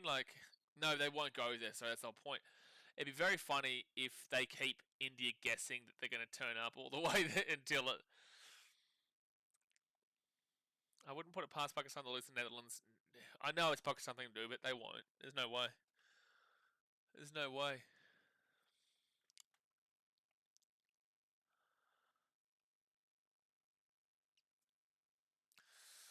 All right. Well, you're currently trying to get maybe 150 is what you're looking for. Key play for England has to be Ollie Pope about now. Ollie Pope is maybe the greatest player of all time. Really interesting. We haven't seen the Ben Duckett fake account here today after his brilliant innings of a duck here. Brilliant innings of a duck. I can see us doing the Aussies last ball in the semis, so you don't even make the final. This is a lot of talk coming from the English right now. This a lot. Oh, mate, that would be the death of me on this channel, eh? That would be the death. That would be the absolute death of me. To watch Australia lose to England in the T20 World Cup knockouts, that would kill me. Because I know we're going to have people like you and Jacko and the Ben Duckett fake account. We're going to have all these guys coming in here calling me damn well. Mate, the chat will go wild. The chat will go off it. You'll see me in a shit mood. You'll see the chat in a shit mood, and then we'll just have these losers, these guys come in and just slap us down. But also, it's a Uno reverse card too, Chris. If we play England and we beat you, you are in a diabolical state, mate. Oh, Ian Harrison, no, Sean, no, don't say his name. He'll turn up here. No, God help us. That's he who shall not be named. That name is banned here on the channel. My ladder prediction doesn't come out until the week of the first games. Oh no, Harrison coming in here. And I guarantee you come in saying he won a bet or something. He bet on England. He's full of shit. He would have bet on Australia. Watch the random Indians come on to hate us as well. Yeah, we would have already knocked India out by that point. When do we look likely to play India, by the way? Does anyone know how the actual draw and like Super 8s and stuff work out? Is it looking likely that we get to play India? I don't know fully how it operates going long term. We don't have any tough difficulty games in the group stage. Like, we don't have any. We play Zimbabwe. Hold on. We play Ireland, Zimbabwe, Sri Lanka, and Oman. I guess Sri Lanka is at least decent enough. Oh, he's lucky that didn't go to the field. It'll be a single. If India come first and Oz come second, I think they're playing the Super 8s. Oh boy. Oh boy. Oh boy. Patharana bowling here. He's only getting 3 runs to this over. This Mo's starting to annoy me now, by the way. I don't know how people with Mo's, like, full-on grow a day, starting to annoy me. Yeah, of course, but if it's given, it's going to be taken. It's fair. We're fair here. No way, Chris. No. No, if you give it, you've got to be able to take it. But if we give it, you've got to be able to take it. That's kind of how it works. The responsibility is always on you individually. At least we'll have a good Englishman in Carl that'll probably tune in and tell the other English to settle down. Carl's usually good value. People like you, Chris. Now that's a worry. Now that is a worry. You talk shit in the worst of times. God help us when it's actually good times. And that's why I'm so grateful that all the Ashes streams I've done, Australia have, like, when England's lost a game, when England's won a game, they've already lost the series. So it's been super easy for me as a streamer and a passionate Australian streamer to get through it. There will come a day that England will win. There will come a day. It may be next year, maybe in 4 years' time, but there will come a day, and it's going to be the worst series of all time here. I'm going to throw my computer directly out the window of whatever country I'm in. So Dawson on 11, Sam Curran on 30. Next ball. And that will be smashed for a 4. Sam Curran's getting them at least into a respectable range here. That 2027 India series in India is a great chance to break the drought in India in a test series. It is, because India obviously have not been spectacular. Hopefully not in our lifetime, Blaze. Hopefully not Serpent, but you know how sport works, mate. It always goes in roundabouts, son. Always goes in roundabouts. And one day it will happen. And that might be the worst day in history. Might be the worst day that ever did history. 89 for 6. Weller Large is bowling. And that will be knocked for a single. So it'll be 90 for 6. At least they're into the naughty 90s. They're not getting 150. Don't think it's going to be high enough. Took them a little bit too long to get into this game through Curran.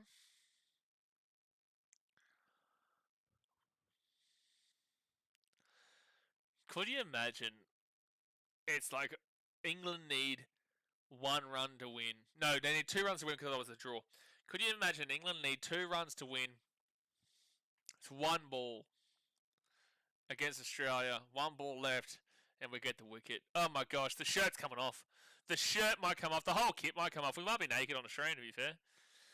It might be the case. Durant, why would you say something so disrespectful? They'll most likely win in Ashes. I want to time you out for that travesty of a comment. Can we have a moderator time him out for like a minute for that comment? That is disgrace, Duraz. They most likely win next year. Get a grip of yourself. You are a fake Aussie, Duraz. I called it last time. I'm calling it again. You are a fake Aussie. Can a moderator time this man out for a minute? That's the bullshit coming from an Australian. They are going to win. I never said when they're going to win it. I just said that in our lifetime at some point they will win it. One of the moderators, time out for a minute, and Duraz, you come back in a minute or 5 minutes, however long the time out's worth. I want you to come back and I want you to apologise for that sin towards our great country. I want you to apologise for the sin towards our great country. Such a travesty of a comment. That's going to end up being a single. India vs Australia, Chennai, Friday, 26th of February, if both qualify, I'm seeing. Oh, dude, that would be so massive. That would be massive. Especially if we won it. Could you imagine us winning that? Does that knock him out? I really don't know how that all works out later on. Does that knock it? Is that a knockout? I feel like surely it is. Dancing going on in the stadium right now. So 9 for 6 through 15. 5 overs to go here. 5 overs to go. Bit of Bob Marley.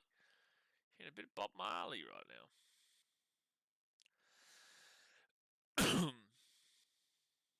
Thikshana will have his final over of bowling. Super 8 groups of 4 teams. Each team plays 3. Okay, thank you. So then who would we place? Each team, groups of 4 teams, so who would we more than likely be playing? I know it's very difficult, but you would have a prediction of who gets through the group stages. So who do you feel like we would be most likely to play in that group? I would love to play England. Oh, please let us play England, please. Let Travis Head smack 150 past you. He's smacking maybe 300 past you, Travis Head. Might get 400 past you. That'll be a single here. Will be a single. South Africa, West Indies, and India.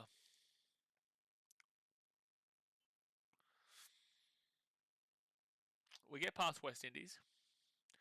South Africa will be interesting, but I reckon we get past South Africa. India is the tough one. India is a tough one.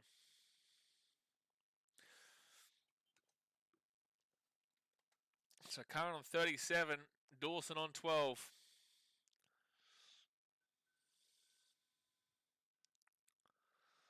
Next bolt.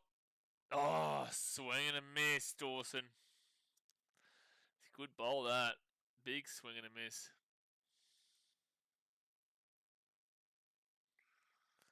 Big old swing and a miss. I had some great Taiwan beef noodle soup before. I had it the other day and I went back to the same place. So good. And some dumplings. Semis, we'd look at England or New Zealand, I reckon. Oh my gosh, I beg we play England, knock them out. I beg. I beg. That'd be just such a big timer on this channel. The best thing about England is their king-size beds in the alleyways of Blackpool. Oh, that was so funny when we saw that. The king-size beds in Blackpool. In the alleyways, yeah. Yeah, that is... Oh my gosh, that is just an awful shot. But it will end up going for a single from Byers. Wow, that was an awful shot. It was going for a 6. Those photos were so awful. You just know that those beds would just be infested with just everything. From bed bugs to needles to literally everything. Alright, 94 for 6, 15.4. Times New South Wales, 10 54, 11 54, 12 54, 1 54. Yikes. Brandon, you're up at a rough time. They're going to go for 2 here. They're going to push 2. Oh! Is he out? This is actually going to be close. This is an amazing throw. I think he's probably safe. I don't think they're even checking this. But it was a great throw. Wow. Here we go. They really pushed that run. Yeah, he gets... Oh, dude, it was close, man. Jeez, that was close. What a great throw. So Curran on 39, Dawson on 12. 4.1 overs to go here. England would really be liking 50 runs, but I don't see that happening in 25 balls. What wasn't living in those beds? Oh, you saw the beds too, did you, Brenton? Did you Google it? You're very hygienic. Did you Google it? That will be a dot ball. So 4 overs to go here. At least Sam Curran is giving it a crack and making it relatively competitive right now. Relatively. At one stage, they were looking like they were struggling to get to 100. You know what movie I want to watch again? I want to watch Invictus. It's one of my favourite movies of all time. What are some of the greatest sports movies of all time? I've got Invictus there. I've got Draft Day, which is an NFL draft movie. Unbelievable movie, that. Moneyball. What an incredible baseball movie. It's not even really a baseball movie. It's more of a mathematics movie, but it's baseball. Remember the Titans. Oh, that's a good movie. Based on the greatest team of all time, the Gold Coast Titans. Unbelievable. Some movies. Rudy was good. Happy Gilmore's a good sports movie. Even though it's not really, but it is. Not Happy Gilmore 2, though. Happy Gilmore 2 is definitely just all over the shop. I'm sorry, Blaze, I just say things how it is. No, you say disrespectful things. No, you know what? You'll be back in another minute. No. You don't just say things how it is. You say wrong things. We'll see you in another minute. I want a better apology. And that's not taking accountability for your wayward ways. We'll see you in another minute, son. Gee whiz, Therese. You better come in with a good comment saying, I'm so sorry for my sins of saying Australia will lose the Ashes next year, and I deeply regret my decision. Longest Yard. Watched that movie, so showed my Vietnamese friend that movie the other day, because it's funny, in Vietnam they obviously haven't watched really any Western movies whatsoever. So all the great movies that you can think of anything, not just sport, just any great, it's up in the air, but no one will be there, it'll be single. All the best movies of all time that you can think of, they've never seen. So I get to watch them all over again. So I showed them Longest Yard.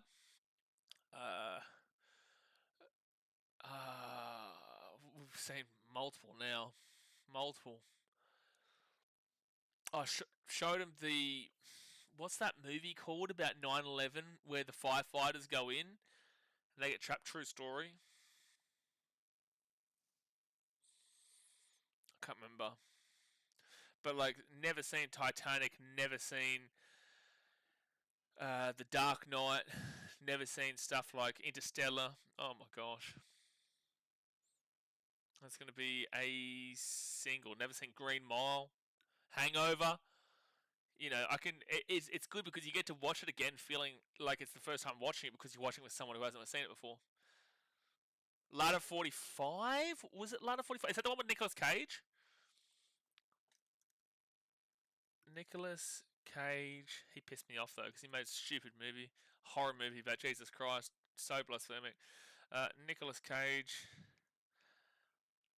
Firefighter. No, it's called World Trade Center. That's the one. That's a great movie, though. I remember that movie, Ladder 45. But World Trade Center is the name of the movie I'm talking about. Oh, maybe they were police. Maybe they were... Were they firefighters or were they police? I think they might have been NYPD in World Trade Center. But maybe Ladder 45 was the firefighting one, which is a great movie. So 99 for 6. At least they're going to get to the 100, you would assume. 4 wickets in hand. I reckon I'm shaving this tomorrow. It's really annoying me. Really annoying me. Shanaka. He is bowling Sam Curran on 40. Next bolt. And they will get past the Hungy. The horny Hunge has been hit. And they'll get 2 runs out of it.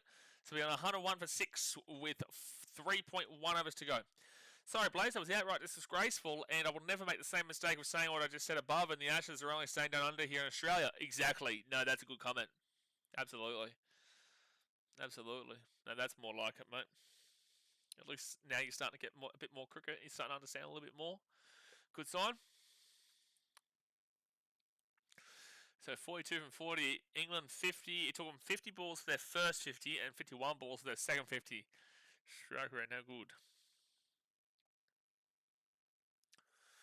No good. Hey, oi, oi, oi, oi.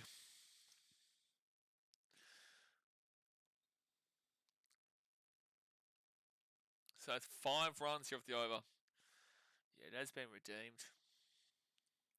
This up in the air. Is that a 6? Is that a 6? Is that a 6? Yes, it is. A 6 from Sam Curran, and he is saving your bacon right now. He is absolutely saving your bacon, England. It's 107 for 6. There's 3 overs to go. You still need over 150. I still don't think it'll be high enough, but Sam Curran, without him, you would have not finished on 100. You just wouldn't have. You've needed him massively. Massively. And don't forget, guys, we will be live South Africa versus India tomorrow night in the T20 World Cup warm-up match. Actually, what time does that start? South Africa cricket. Cricket. 8:30 my time. It's the same time tomorrow. Same time.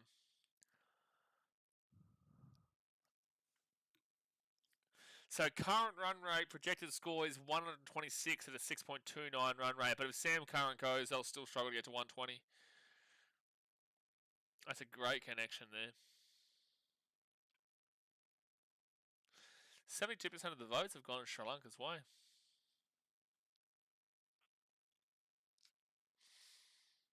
I can't find South Africa versus India on Prime. I'm not sure, but I know it is on tomorrow.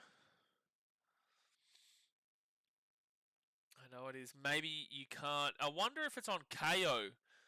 Can someone who has KO please check and see if you can find India versus South Africa World Cup warm-up match tomorrow? I doubt it will be on there, but maybe. But maybe.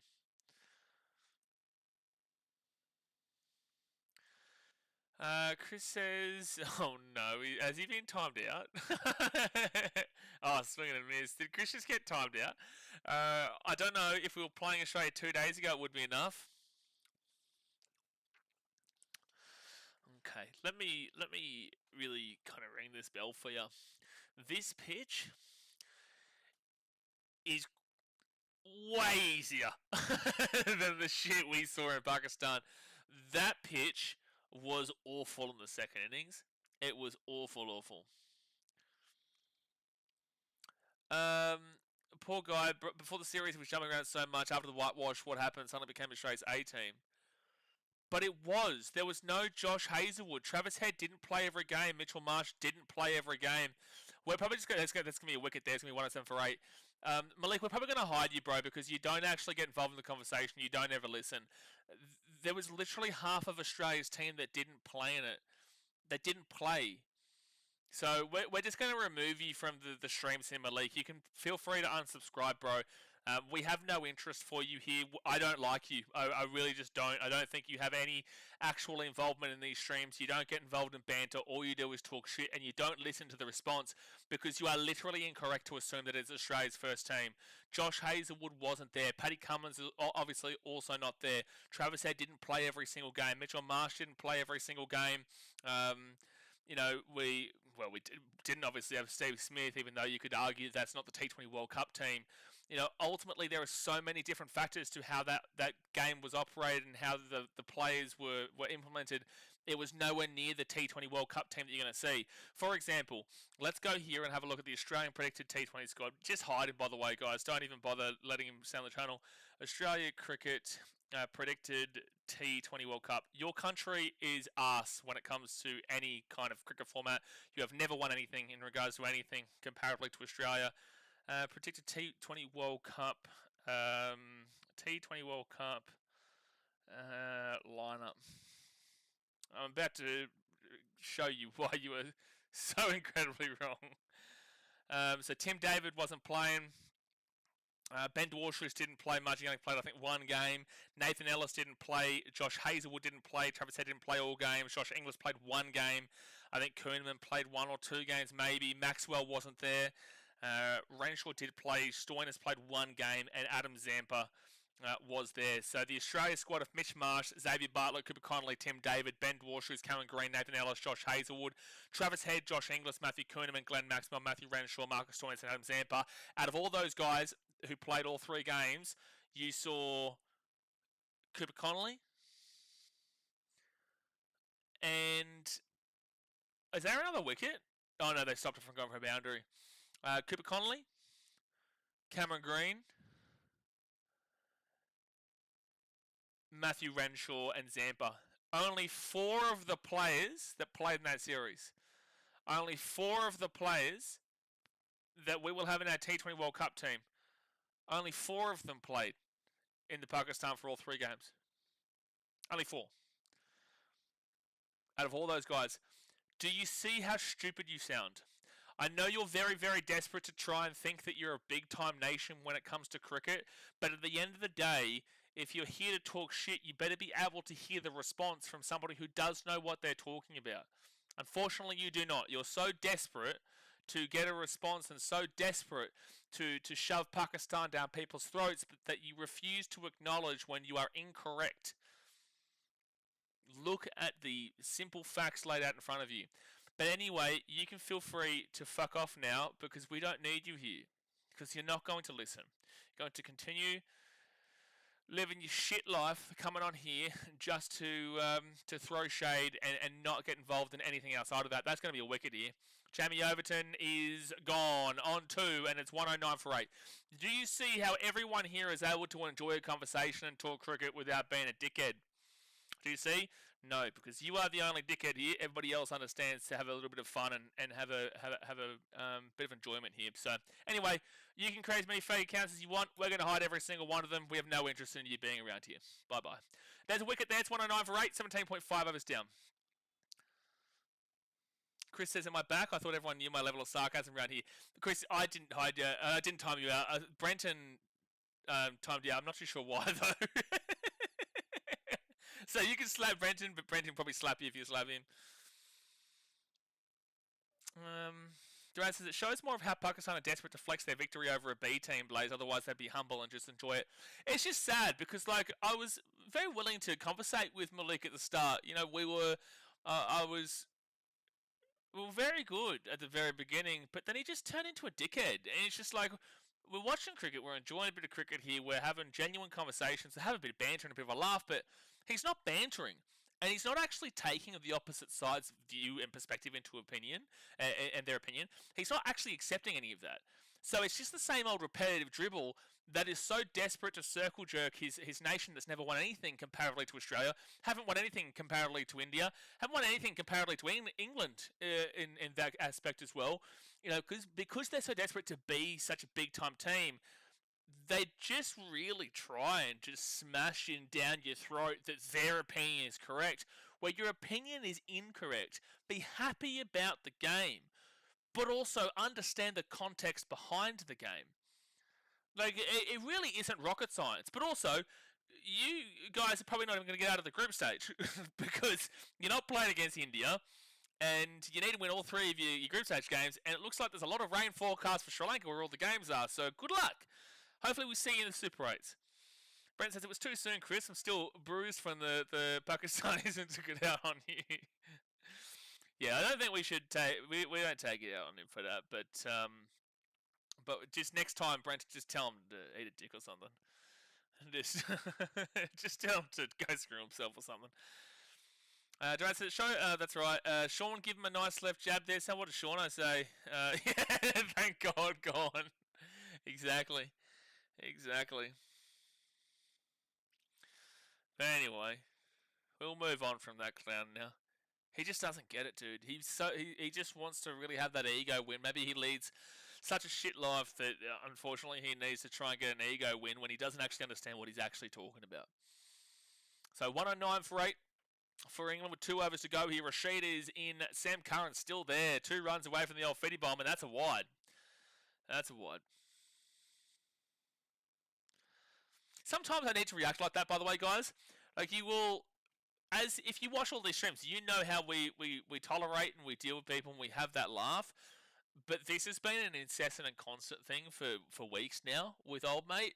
So that's why you sometimes get that pretty volatile reaction from me, where you're just like, you're so annoying because you don't know what you're talking about and you refuse to acknowledge that you don't know what you're talking about. So sometimes we have to reply to him and say, you're just a dickhead, dude. So I hate to ruin the stream occasionally for you guys, but at the end of the day, we do need to slap some people down. Blaze, the thing is, Malik probably heard what you said and probably has taken it to heart. Hearing you speak the truth, it would ruffle him a lot. Well, cry me a river, Snowflake. This channel isn't for the weak. I will tell it how I believe it is. I will explain my opinion and my perspective. If I'm wrong, please tell me I'm wrong. But in regards to what I'm replying to Malik, there's no difference of opinion. I'm speaking in a fact there. I just went and used stats and the predicted lineup and the lineup that we're going to be looking for the T20 World Cup as an example to prove what I was saying. So if you can prove what I'm saying is incorrect against that, then feel free to do that. But he won't. He'll just come back in and say, it's not an Australian A team, blah, blah, blah, blah. It's just like, well, you're not actually basing that off of anything. I'm basing it off of this. I'm basing it off of what we're going to see. And I'm basing it off of the predicted lineup, and I'm basing it off of what we know the actual lineup to Australia to be. Because again, no Paddy Cummins as well, but he's just not playing because of injury, and Stevie Smith not there. So I'm using this evidence. This person's not using any evidence, and they're saying this evidence is wrong without backing it up with their own evidence, and that gets frustrating. It gets annoying because it shows the refusal to acknowledge whilst also just being a dick for the whole purpose of being a dick. And that's where problems come up. Next bolt. And that will be a single. So a 112. Nearly ran out. 112 for 8.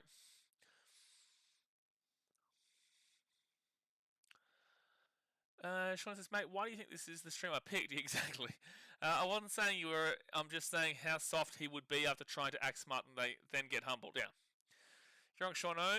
We're amazing at cricket. England's amazing at cricket, but it's getting everyone at that perfect 6-9 point sweet spot for each batter. Yeah, no, you are amazing at cricket, Chris. Just a different context behind the word amazing, if I'm mine. Thing is, if Malik wanted to have a simple dig or banter, I'd honestly laugh. You're exactly right. If it's just look at Chris. Chris, this whole time here is just taking a dig at us. This entire time. But that's because our humour is understood between Australia and English. Wow, that was an amazing throw, but it's going to be just a single. If they had chosen to take that too, they would have been gone. That was an amazing throw.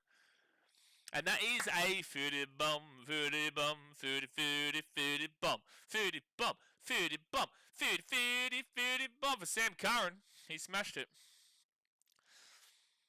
I'm happy for the banter and the digs and whatnot, but Australia and England, we get our humour. We get the banter and the sledging and the taking the piss. It's done in a different tone, and I can see the tone in the text, comparatively speaking, because it's not the same. So you can read the tone between England, Australia, the Kiwis, and the likes. Up in the air, no one there, single. But with them, it's more aggressive. It's more, they want to hurt your ego. They want to hurt you. It's not about having a laugh. They want to be the bigger and better man than you. And that's where that comes the problem where you're like, that's not what we want. It's not funny then. It just becomes aggressive then. We want it to be funny. Like I'll say England is shit, and then Chris or Jacko or anybody will come and say, well, no, you're shit or Australia's shit. And I'll say, well, no, I'm not shit. England's shit. We watched the 4-1 Australia win. And they'll say, well, we won one game. And then that one game, saying that is like a sarcastic reply. We get it. Theirs is aggressive. Chris says, but I genuinely like some of you people in here. It's funny stuff. Stop that, Chris. Stop that. We don't want that. We don't want that. You can't be our friend, buddy. You're English. So that's going to be a boundary on the final ball of the over, and it's 54 runs of Sam Curran. 118 for 8 with 1 over to go. Subcontinent fans are always the more soft butter fans because they worship cricket. So they ignore all presented facts, and then they will try to hate on other players who play better than their stars. 100%. And it's great because I can see that Malik is still watching here. So he's heard everything we've had to say. And I'm grateful for that. I'm grateful for that. You've been hidden from the channel, so you're not going to be coming back. But I'm grateful that you're still here watching this channel to understand what we're saying to you. So hopefully in future, you learn from the mistake that you've made here. Because we're happy to get involved with you in regards to conversation. we're not going to go down this aggressive bullshit path where you're not going to listen to anything and it's just going to be the same repetitive dribble that is based off of no context. So anyway, 1 over to go here. But I'm glad you're watching, so that you can understand that. So 118 for 8. I'm sure he'll be here for the T20 World Cup too. We just won't see your comments because we've hidden you. And that is going to be flicked over the top, and that's going to be a 4 for Rashid. So we 122 for 8. Scroll the scorecard down a bit, mate. Not that it really matters. Don't really matter, but I will do it. I will do it. I will do it there. So you can see Ben Duckett's duck. We're into the final over. Do you guys think I'm unfair in the way that I just dealt with that?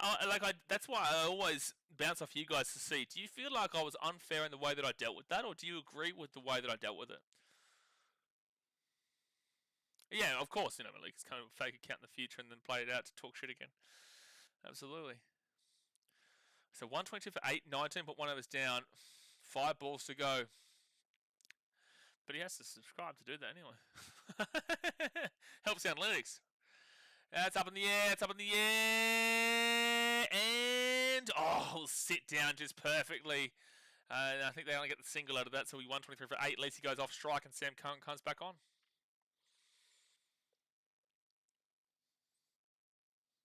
No, I always ask you guys whether you believe the way I react sometimes is fair, just so that I can always keep myself in check. But 4 more balls to go here. England have salvaged whatever they could out of this game through Sam Curran's 50 bomb. They were struggling massively at one stage. Massively struggling, but at least they've gotten themselves back into this game in somewhat fashion. Terez says, bro, hell no. Maybe let him comment, but as you said, he has done it a lot, so I understand why. No. Why no point letting him respond again? We love hearing you swipe these Muppets for fun because it's easy. Sean is my favourite person in this live chat, seriously. Don't let him get a big head now. Don't let Sean get a big head now. He's going to have about 10 beers to celebrate that. So 123 for 8 with 4 balls to go.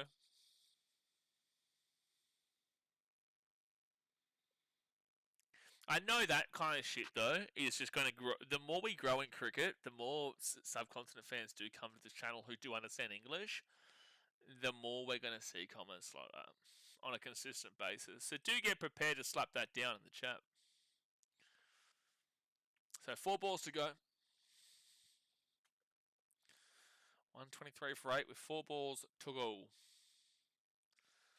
And the thing is, the reason why I know this is because there's an Instagram page called the 28-year-old male who does a lot of shit like shit talk and banter towards opposition teams, whether it's Pakistan or India and whatnot. I see his comments. I know what his DMs would be like. It's full on. I cop it when it comes to rugby league. Well, I'm more so copped it when I was going to games. Nowadays, I don't cop it as much.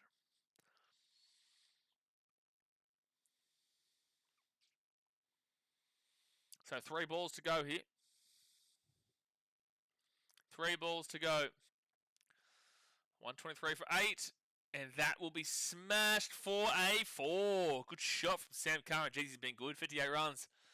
And they'll be at 127 for 8 through 19.4. Do you ever revisit your old videos from like 2017, 19, like match blogs? No, I can't be bothered. Nah, I'd find that cringe, bro. Maybe when I'm like older, relive some memories. But nah. Like, I watched my first ever Titans vlog against the Storm, and jeez, it's so bad. It's so bad, dude.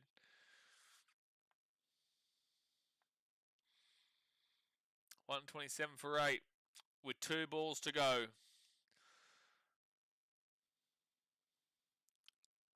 And that's going to be up in the air, and it's gone. Sam Curran is gone on 58. Sam Curran is gone on 58. And what an unbelievable knock from him, though. Just a fantastic knock from Sam Curran. And now they've got 1 ball remaining and 1 wicket remaining. It's 127 for 9. A lot of content creators say they hate going back to watch old stuff. Why is it that you feel as a content creator because you were young and less mature? Is that why? No, because you always will improve the longer you go on. You're talking about videos when I was first starting out, so you're awkward. You don't really know what you're doing. You don't know what works. You don't know what to put in your content. Especially for me at the time, like I was the first like vlogger on YouTube for NRL. I had no idea what I was doing at all. So it's like as a content creator, it's really weird to go back and look at stuff like that. Really weird. But now, or say 2 years ago when I was doing vlogs, I knew what I was doing. I knew there was a set pre-game, set during game, and a set post-game. It was very easy to understand the parts that you had to complete. Interview a fan before the talk, a show. This is how it would go. Do a get into the stadium, like collage effectively with music. Do an intro, interview somebody. That's going to go for a single, so it'll be 128 for 9. Interview somebody, maybe interview one more person, show the pre-game hype, do the game day vlog of the actual reaction to the game, and then interview a fan and interview two players, and then done. You knew that was every single game. So 128 for 9 through 20 overs. They do get through the 20 overs, but it was a struggle. Really low score here. I do think Sri Lanka should come and win this game. But we'll have to wait and see, guys. Hit that thumbs up button and subscribe. Brenton says, tap it out, mate. Should be here for the monster stream. All right, mate. We will see you then. But I'm going to jump off and run to the bathroom here. It's probably going to be about 10-15 minutes before we do get back underway for the second innings. So I hope you guys are enjoying. Obviously, hit that thumbs up button and subscribe. I'll be back very, very soon. And hopefully, we get a good game out of this. But Sri Lanka should be able to get to 128 in my opinion.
let's get back underway here for the second innings, where England are going to be bowling Sri Lanka, and Sri Lanka have a pretty easy total to be chasing down, 9 for 128.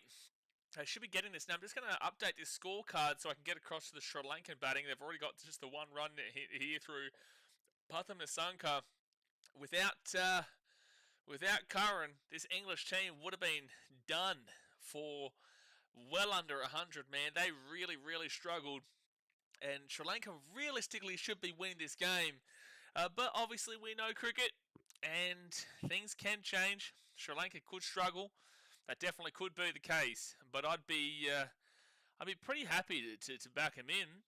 Oh, dot ball. Good bowl though. Very good bowl. It's obviously a really difficult batting wicket, so Sri Lanka will be gone before they knock a ton, I'd have thought. Hey, well, maybe. Maybe so. It's one run through the first two balls.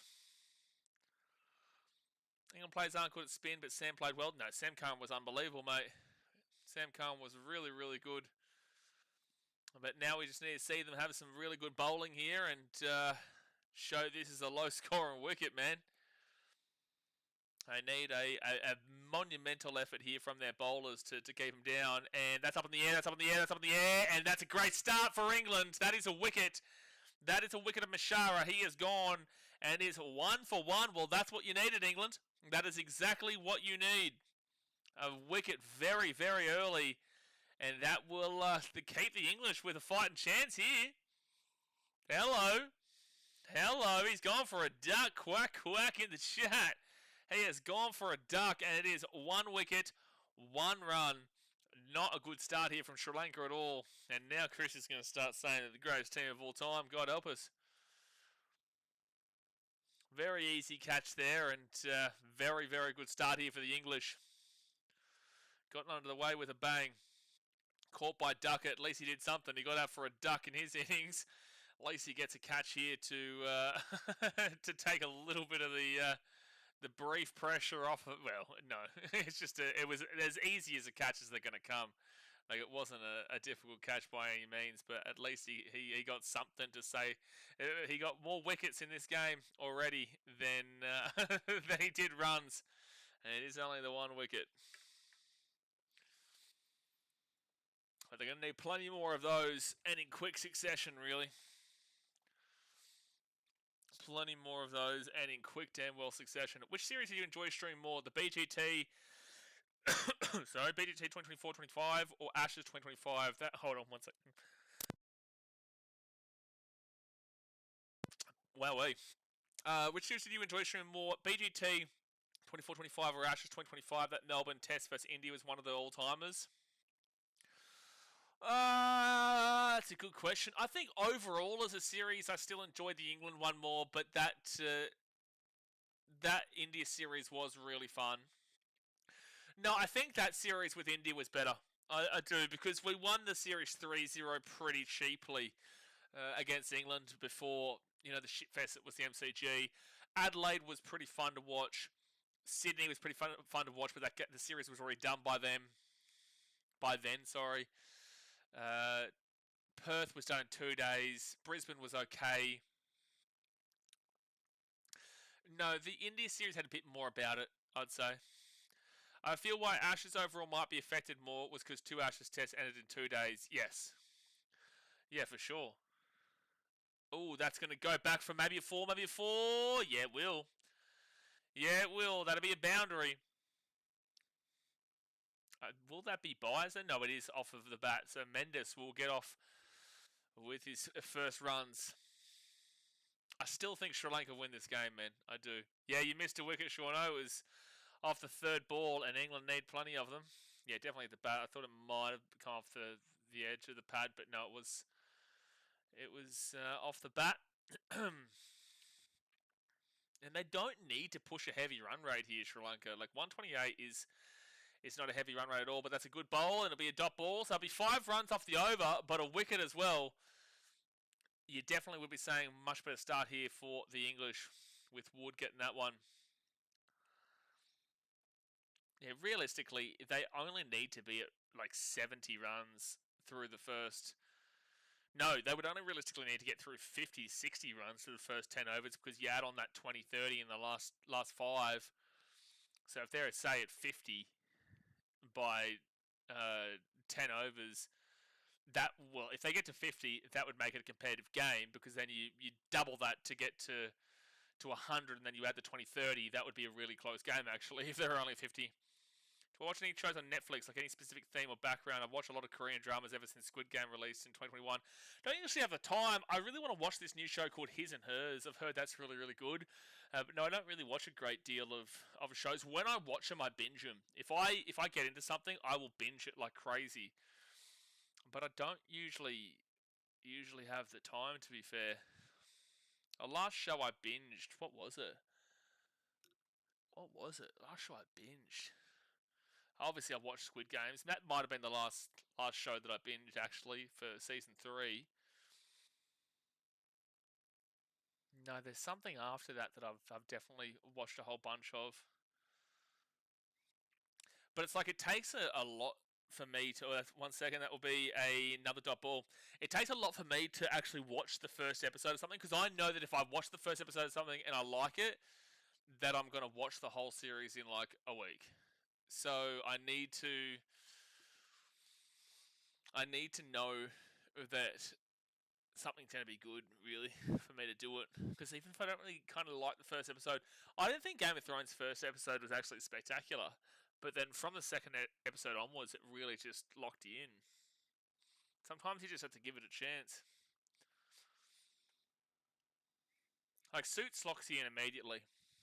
Sons of Anarchy locks you in immediately. That was one of the great shows. Actually goes wildly underrated in a lot of ways. Oh, good stop from going for a 4. Should be a single here, I would assume. Yep, Nasanka gets a single, so it'll be 6 for 1, but still a great over here from Dawson. Doppel, and a single. This is exactly what they need to do if they want to win this game here, the English. Exactly what they need to do.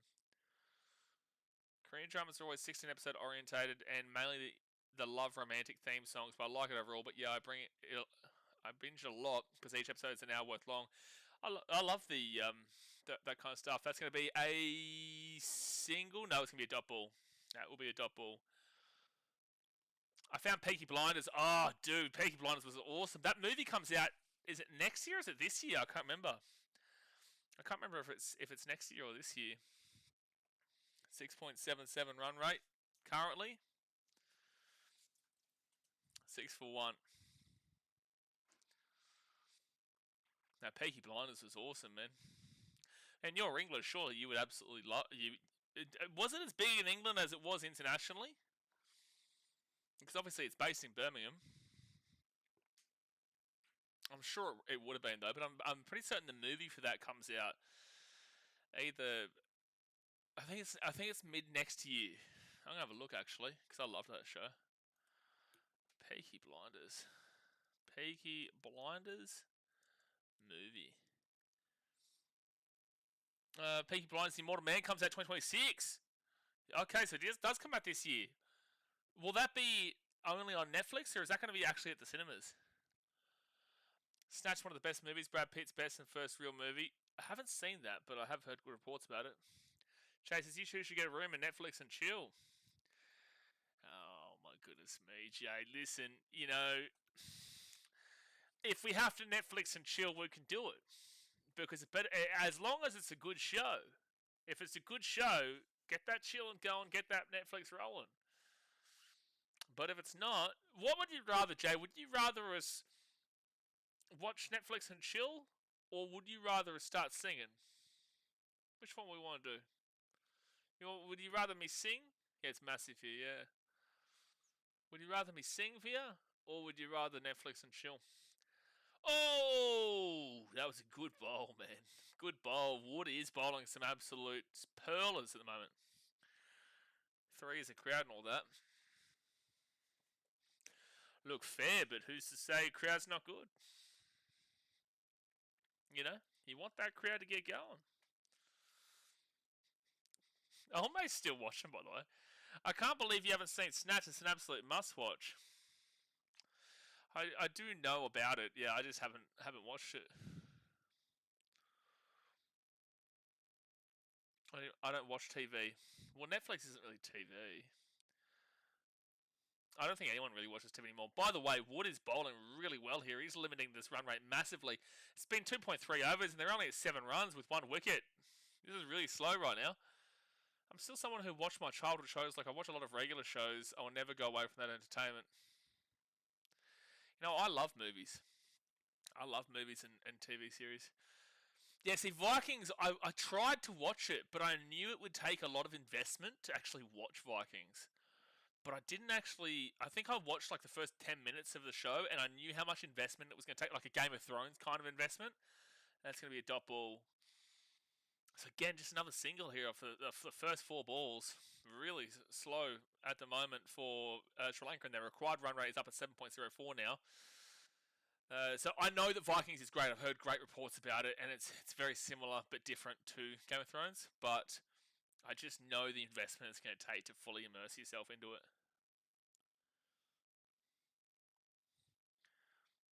Do I find interesting documentaries? I love documentaries. No, I love movies that are based off of real life. Like, for example, Hotel Taj is a fantastic movie about like the Taj bombing in Mumbai in India. That was an incredible movie. And then like that World Trade Center one that we were talking about before. So there'll be a single there off that ball. So it'll be 8 for 1 through 2.5. Like real movies that are based off of real life events is what I really get behind. Documentaries, it takes a bit of investment too. I watched that big vape one. That was good. So 8 for 1 through 2.5. Oh, it's a big shot. That should go for a 6. No. Oh, it's on the boundary. He's throwing it up. He's throwing it up. Oh, it's going to be 6. Oh, it's like he grabs it with his feet in the field of play and tries to do one of those like Maxwell things where he throws it up and then tries to get back in, but he just couldn't get back in there, Jacob Bethel, and it's going to end up being a 6 for Nisanka, and he'll be on 9 from 7. Sean, when you have sung in the past streams, my granddaughter will listen to you, look at me, look at you, and she has a what the fucking expression on her face. Well, it's probably. I think your granddaughter is just surprised of the beauty of my voice. I would say your granddaughter is just looking at you with that expression like, I can't believe that we've got the voice of a generation here on the microphone. And I get it, you know, and Jay understands it too. Jay always mentions how stunning my voice is. And that just is what it is. You know, so Sean, at least you can say you know who's singing, and it's just a beautiful voice from BKRsport. I should change this to a music channel, really. I should. And me teaching you guys how to sing, because when I get singing, the whole world just stops in its place. Next bowl. And that will be a single for Mendes. I love war movies. Yeah, I love war movies like Fury. Oh, Hacksaw Ridge is one of the greats. That is one of the greats. They're amazing. Yeah, Black Hawk Down, another one. Now, Hacksaw Ridge is one of my favourite war movies of all time. As entertaining as Squid Game was, I believe, had it not been for COVID restrictions and staying at home, I don't think it would have been peak or as popular, but it was a massive hit when it released. Nah, bullshit. K-pop is so massive. Just like this shot. Oh my gosh, that is a 6 again from Nisanka, who's on 15 now. And that is now starting to get rocking and rolling here for the Sri Lankans. They're starting to hit a bit more freely now after these first 3 overs. 21 for 1 through 3.2. Nah, bullshit. K-pop is so big, man. That would have been massive regardless. I don't think you realise how big K-pop is. People get behind K-pop.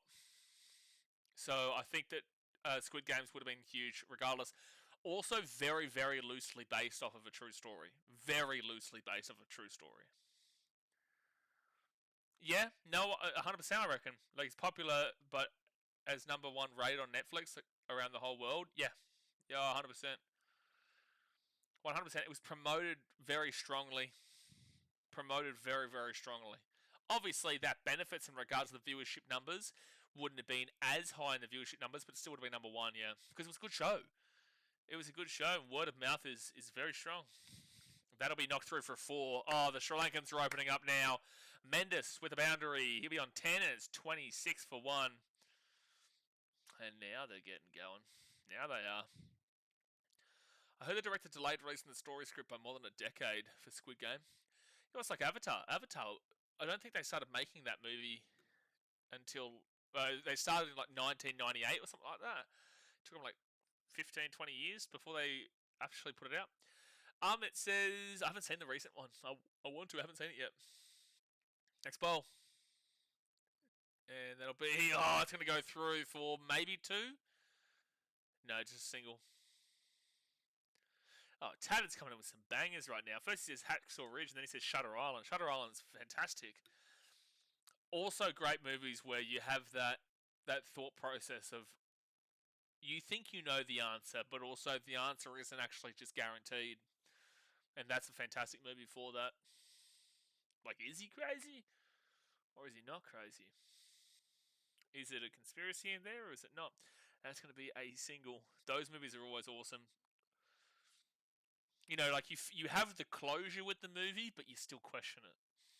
It says England have done a great thing winning the ODI series in Sri Lanka. Hadn't been easy, even we lost there recently to them. Yeah, well, they lost the first game, and then the final 2 games, that third game, when they scored 360 odd runs, you just knew it was done and dusted. But Sri Lanka showed what they can do when they went out and scored like 100 runs in 5-10 overs. You know, it was wild. Sixth Sense was fantastic, yeah. So Jay, do you not like watch movies at all? Do you not like watch any movies or TV series or anything? Like, not watching on TV. No one watches TV nowadays, but I'm talking like Netflix or Stan or Prime or all these kind of things. You don't watch anything really? Oh, the broadcast is down in Sri Lanka. The broadcast is currently down in Sri Lanka. We apologise for the loss of pictures and hope to correct the fault shortly. Platoon, Hamber Hill, and Full Metal Jacket real war movies. That sounds like something from ages ago that I haven't seen. Oh, it's another 6 here from Nasanka. And the Sri Lankans are firing right now. Nasanka hits the big old 6. That's his third 6 of the day. He's at 23 runs, and it's 34 for 1 for Sri Lanka. Docos and real life stuff on YouTube. Yeah, I know you love your real life stuff on YouTube. That's the thing. It's YouTube is so good because like back 20 years ago, you had to watch TV kind of deal, but now you can watch whatever you want whenever you want. All teams had incredible batting lineup. Bowling and fielding and toss also will be the factor who is going to win. Are you talking about T20 World Cup? What are you talking about now, Amit? Oh, that's up in the air, though. That's up in the air. He's gone for a big one, and he went for those 3 6s, and he got him. He got a little bit too complacent, and he gets out, Nasanka. He gets caught. It's 34 for 2. He was just getting a little bit too cheeky with it. Really, really cheeky with it, and he is gone. And he is gone. Yeah, when did those movies come out, Shauno? Because for mine, I don't know.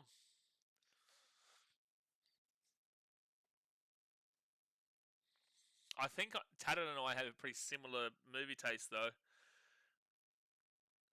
T20 World Cup, every team had an explosive lineup. The bowling, fielding will be different, feels so. Well, Australia's always usually really good at fielding. Usually. Not that our field placement in Pakistan series was anything spectacular.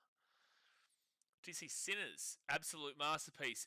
Have heard about this, actually really wanted to watch it, so don't ruin it. I think this is the movie I'm thinking about. I think it is. Oh, yeah, Michael B. Jordan. Yeah, I do want to see it. I think that is on. No, it's not on Netflix. I did. Oh, no, that's out in the movies right now here in Vietnam, maybe. No, it came out last year. When did it come out? I swear I've seen this recently and I did want to look at it. Yeah, no, it came out mid last year. Weekend at Bernie's, yeah, that is a classic. Ferris Bueller's Day Off, what a movie. What a movie. 1987 for Full Metal Jacket, proper movie. Yeah, a little bit before my time. 7 years before I was born. Hate to make you feel old there, Shauno, but... So Pavan Arathnayaki comes in. And it's going to be a single, maybe 2. They're going to push for 2. No, they'll only get a single. My favourite tennis player, minus Djokovic, still competing at this age, is amazing. It'll always be Roger Federer, dude. It'll always be the Fed show for me. Roger Federer, what an incredible player. He was just class, man. Just absolute class. I always will have the most... I think that if I ever thought of a player across any sport ever in world sport and thought of the word class, it would be Roger Federer. He's just elegant, dude. Just suave. That's just Roger Federer, man. When I was super young, I probably would have gotten around Nadal more so because he was a lot more flamboyant, a lot more enigmatic. But the older you got, the older I got, the more you just really respected just the way Federer carried himself for mine. So 36 for 2 here. That's going to be a dot ball. Threw this over 8 runs with the 1 wicket. The 1 wicket was massive. Catch Me If You Can was a good movie based on real life, yeah. Leonardo DiCaprio, Tom Hanks. Don't like watching anything with Tom Hanks nowadays, but I do try to separate real life from acting. And that'll be a single. That will be a single. But with that being said, I did actually, when I was in Fiji, this was like 10 years back, I lived in the same house that Tom Hanks lived in when he was filming Castaway. That was our place out there on Malolo Island. At Malolo. Beautiful house. Beautiful.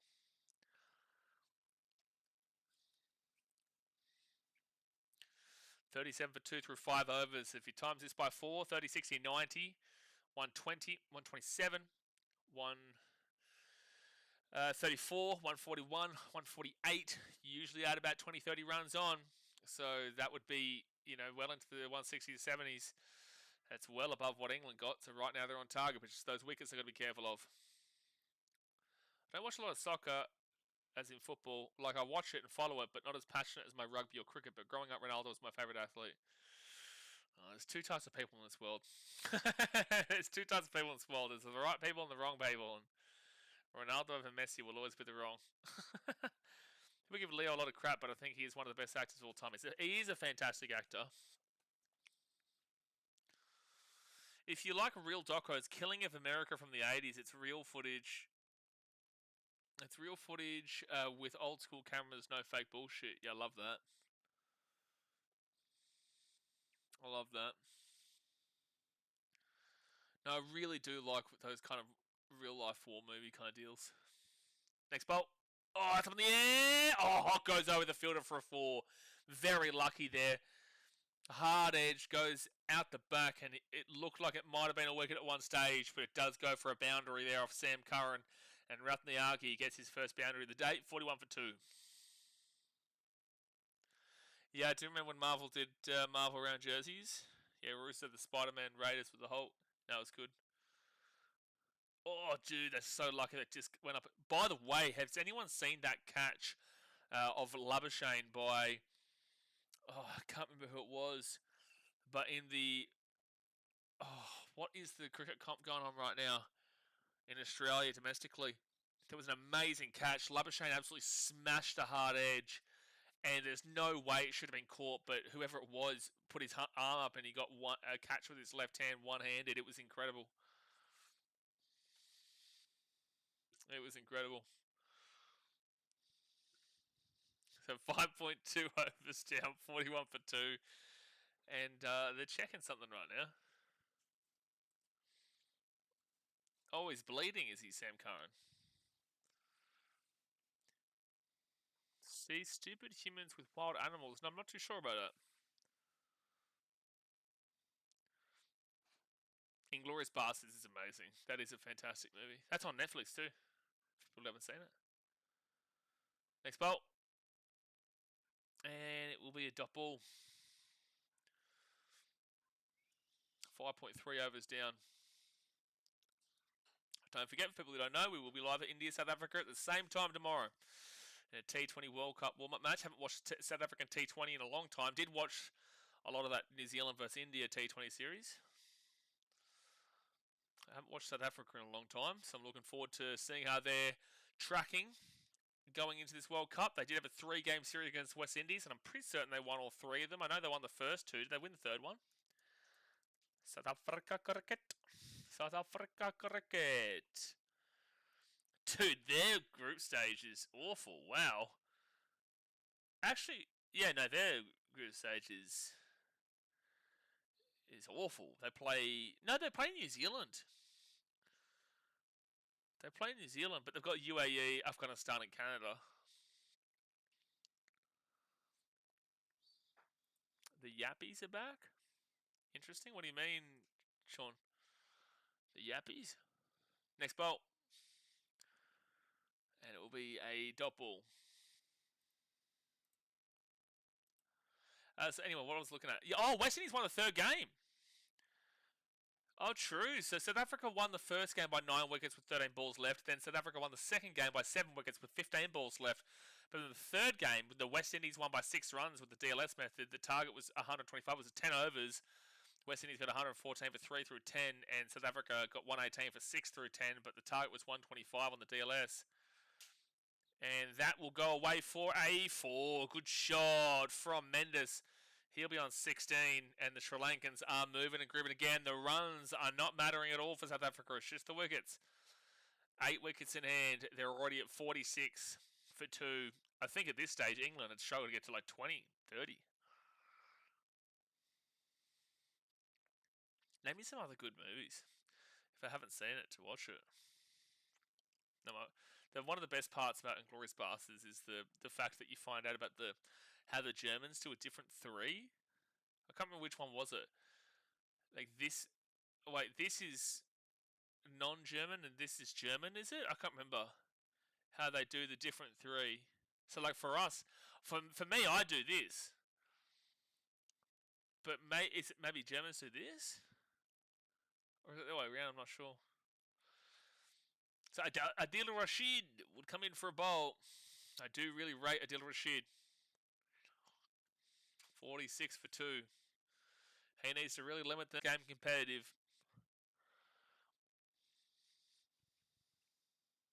Next bolt. And lovely strike there just for a single. At this stage, England were 37 for 4. Currently, Sri Lanka are 47 for 2.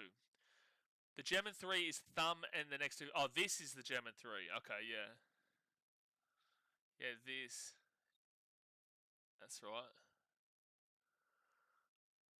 It was funny because a lot of Germans actually didn't know that was their 3 until they watched that movie. That should be a wide. How is that not a wide?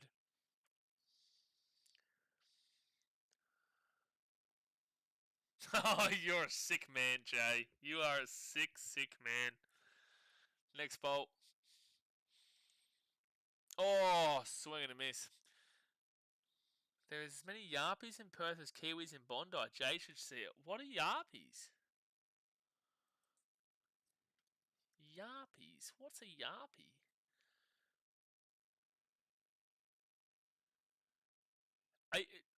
Oh, is it spelled? Are you talking about South Africans? I've never heard this before. That'll be a single there for Mendes. Is this a derogatory term for South Africans? Because it's Japie if that's what you're looking for. Japi is a South African male first name of Afrikaans origin, often found as a familiar or shortened form of the names Johannes and Jacobus. I don't know. Is that what you're saying? I don't know. I've never heard this before. I've typed in Yarpies and it's given me South African slang for Afrikaner. Why do you call South Africans? Okay, yeah, this is in Australia. I feel like this is this like us calling the Yanks, like Americans the Yanks and the English the Poms? I feel like Australians call them Saffers.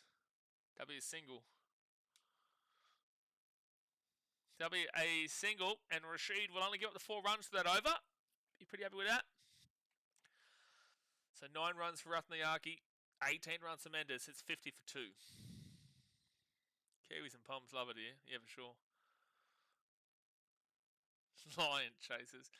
I feel like I've always called them Saffers. It's not like a disrespectful thing. It's just like an easy way of saying South Africa. Saf. I do find it quite odd that a lot of Australians call Americans Seppos. that's a funny one. Poms isn't disrespectful at all. It's just saying that you burn easily. So 7 overs gone, 50 for 2. And Bethel's coming in for a bowl. Yep. So, Sean, am I right? Have I googled the right thing here? Are you referring to South Africans? That'll be a single. 51 for 2. I'd love to know what the current run rate is. Jacob Bethel's economy is about 10.03 with a best of 2 for 27, 4 wickets, 23 matches in his T20 international career. And there was a catch shout there. It went directly into the ground.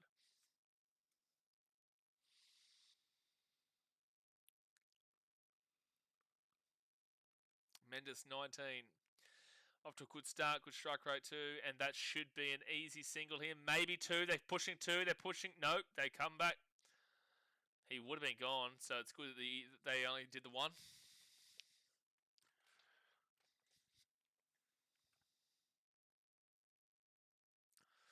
And geez, they're just showing those highlights, those sixes. They were absolutely whacked onside. All three of them just whacked on the onside, but then just got a little bit too cheeky and they got done. But they had a pretty successful power play. And they're going to get another single here for Mendes. He'll be on 20. It'll be 53 for 2. What I was saying, if they could get to 50 by 10 overs, they'd be on target to make this a competitive game. Their required run rate is only 6.16, so they are well and truly on target for that as we currently speak.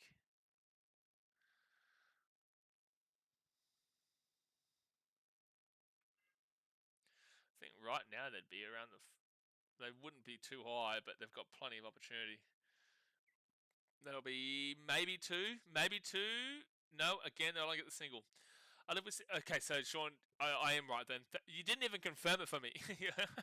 I live with 10. I live with 10 South Africans in England, and all they did is complain or yarp about everything. So yarpies. Oh, okay. So it's an individual thing.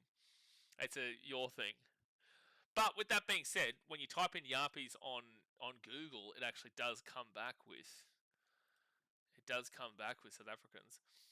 So that's the dots end of the over. 8 overs down. It's 54 for 2. Only 4 runs off the over. It's a good one there from Bethel. So someone asked, why do you call South Africans Yarpies? Well, it's Japies. I'll give you 1 second, you guys. I'll be back in 1 second.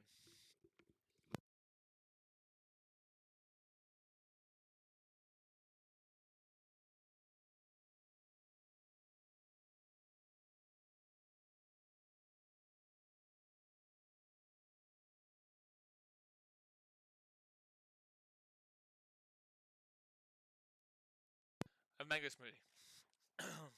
Beautiful. Beautiful. Not just me, everyone. Fair enough. Next bowl will be a single for Rathnayaki. Yeah. So it'll be 55 for 2 through 8.1. So there are a few South Africans with this name, but it's not nearly the most common. Just doesn't mean anything to me. So what's the dealio? Yeah, a lot of people saying they haven't heard of it. Yarpies. They're called that because it's a phonetic contraction of plushjapi. Means farm boy or bumpkin. Yeah, a lot of people saying the same thing as me. They've only ever heard the term saffers. Maybe this is like an old school one. Because for mine, I've never heard of that, and I've only heard Safa. It's not a common term in the East Coast. It must be a West Coast thing. I just call them K plus B. That seems to upset them. What's K plus B? I don't even know what that is. There'll be another single here for Mendes. He'll be on 22.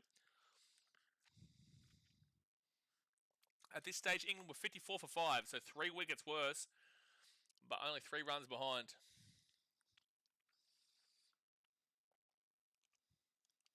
Rashid is bowling. Oh, he's really aimed up for that one. He's going to smash a 4 past the boundary. That'll be 61 for 2 through 8.4. 61 for 2. According to interwebs, it means backwards in Afrikaans. I don't know. Because they say ja all the time. Do they really? I know that as like a Mexican thing. Ja. Ja is usually like ha ha ha in like Portuguese and Spanish and whatnot. There'll be another single here for Mendes. He'll be on 26. So 5, 6, 7, 8 runs off of the over so far with one more ball to go.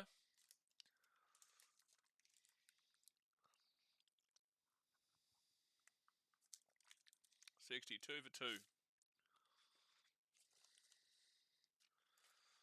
Oh, he's got him. He's bowled him there. That is a great bowl from Adil Rashid. And Rathnayaki goes on 13. And that's going to keep this game interesting. 62 for 3. 62 for 3. Rathnayaki goes on the final ball of the over 2. That'd be brutal.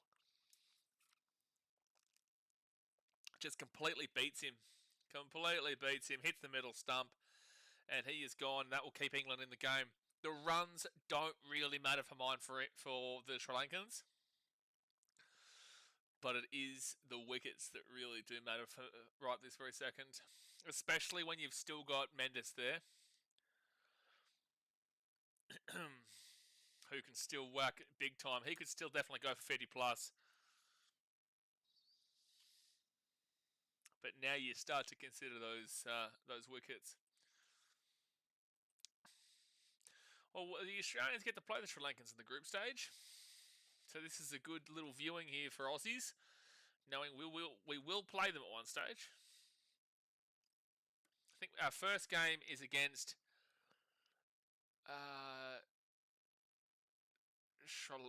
the first game is against maybe Zimbabwe. I can't remember. Australia, cricket. Our first game is against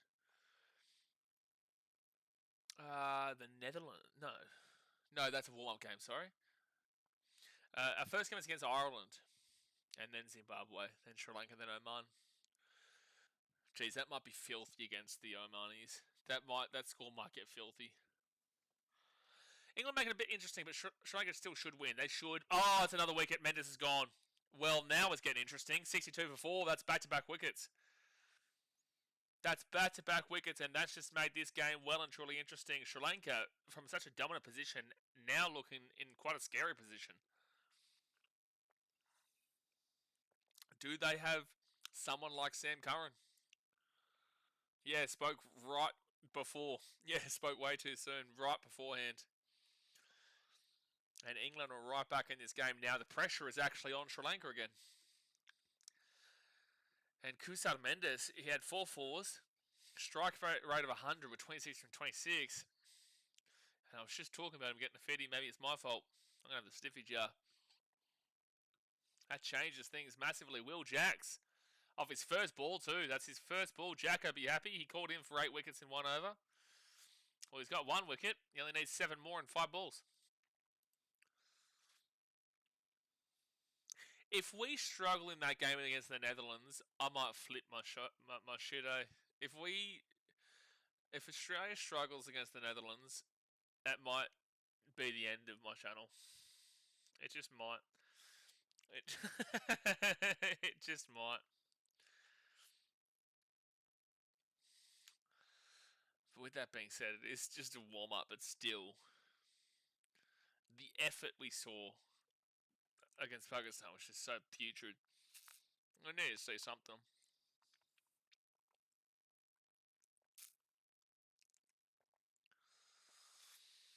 Alright, well, England, back into it.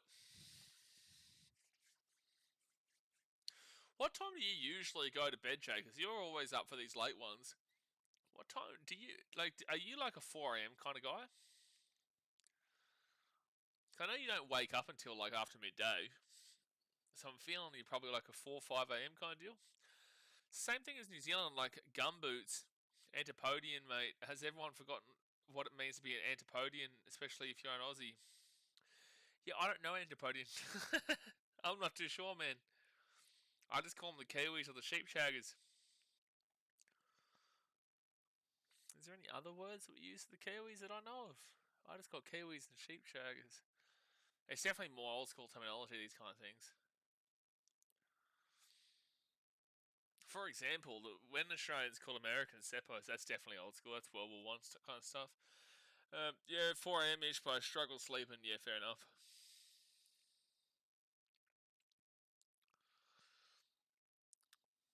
What are some other names that we use for countries? I think that's probably just the only 3 or 4: Saffers, Poms, Yanks, and Kiwis. I don't think we have any other pretty common ones that aren't racially motivated, because those all aren't racially motivated.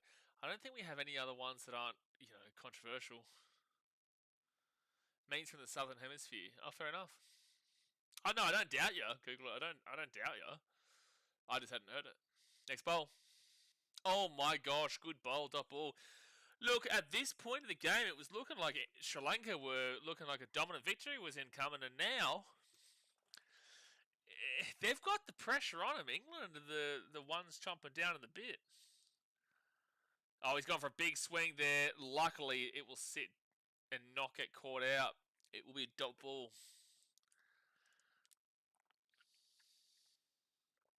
He's gone for a massive sweep there. Leonage on 0, Kamindu on 0. They have to start all over again. Another big swing and another big miss. They are really struggling right now. It's going to be called a wide. Wow.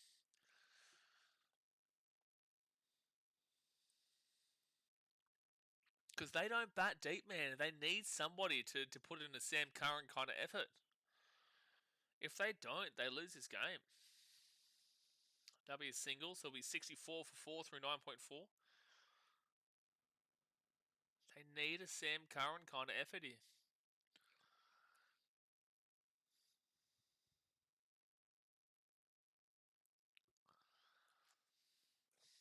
Kamindu and Leonage, I would love to see their averages.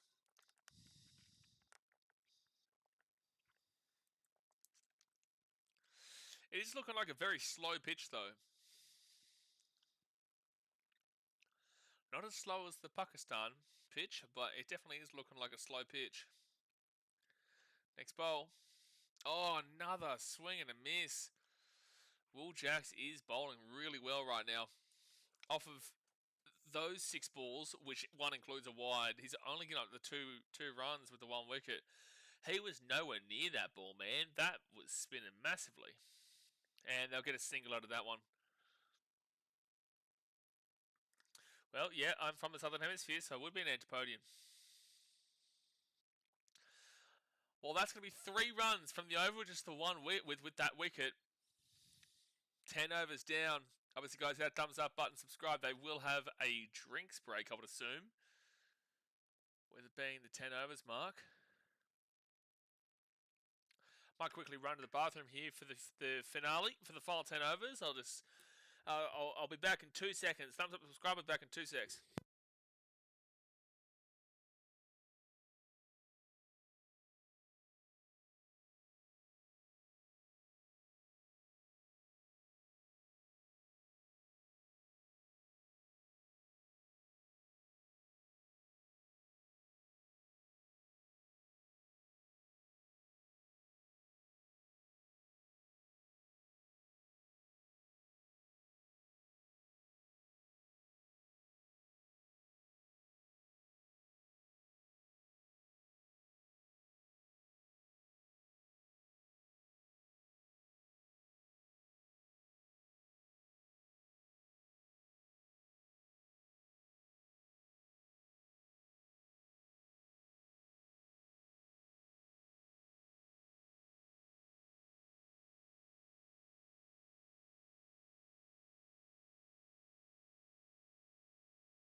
Oh, true. There you go. It wasn't a drinks break. I was assuming that was the 10th over, and they was stopped in the middle of the field. That I thought they were having a drinks break. But anyway, we've had 2 balls here from Adil Rashid, and there'll be 1 single. This might be a 4. This might be a 4. It will be a good. No, it's not good field. Well, I think he did well interesting enough to get there, but unfortunately, you could argue maybe a misfield there. 59 runs and 57 balls needed. That will be a boundary. Again, it's not the runs that matter. It's the wickets. It's the wickets that are the concern. I do think they can get this run total pretty easily. But it's the wickets that are the worry.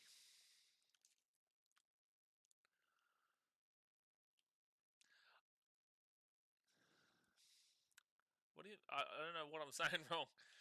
And that's going to be whacked to the boundary. But good fielding out there. Will just be a single. 58 runs from 56 balls needed.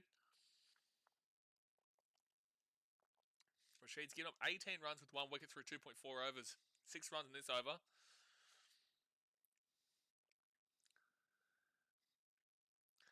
Geez, there is quite a bit of turn here. First T20, it was 2.3 degrees. Second T20, it was 2.9. Tonight, it's 3.2. Oh, and that's been smashed to the bound. Oh, but there will be a fielder there. It'll be just a single. 57 through 55. These singles are fine. These singles are completely fine. They're still only 2 runs off of the ball count. It's actually 3.3 degrees tonight on the average turn for pitch 4 at Palakeli. 2.3 to 2.9 to 3.3 is just increased every single time. Final delivery for Rashid. And he will give up a single. So it'll be 7 runs off of the over. They won't be unhappy with that. 55 from 53. No, sorry. Is it 56 from 54? Yeah, 56 from 54.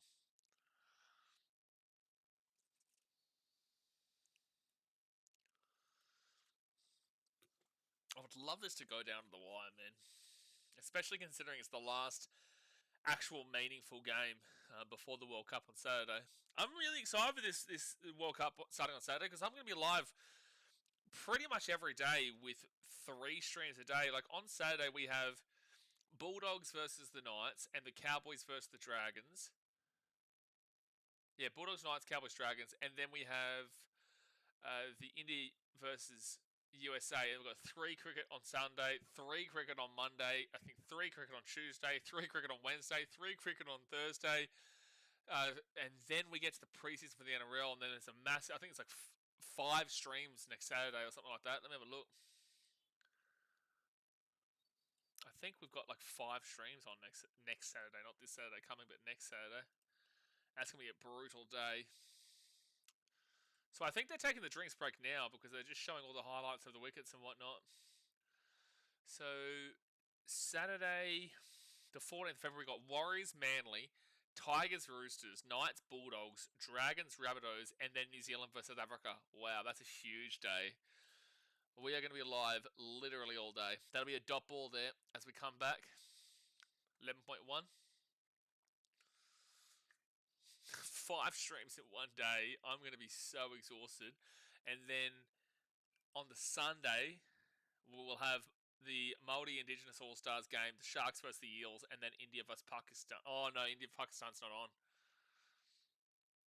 India-Pakistan is not on, so there won't be a game then. So 55 runs from 52 balls needed. Dot ball and a single here. Will Jacks.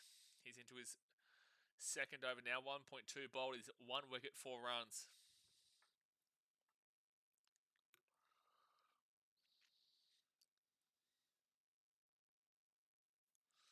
Seb Watson. Get around him. Haven't seen you in a while, Mr. Seb Watson. Oh, that's going to be knocked through for a good fielding. Should be 2 runs, though. Should be 2. Did they get 2 runs? They just only run a single just then.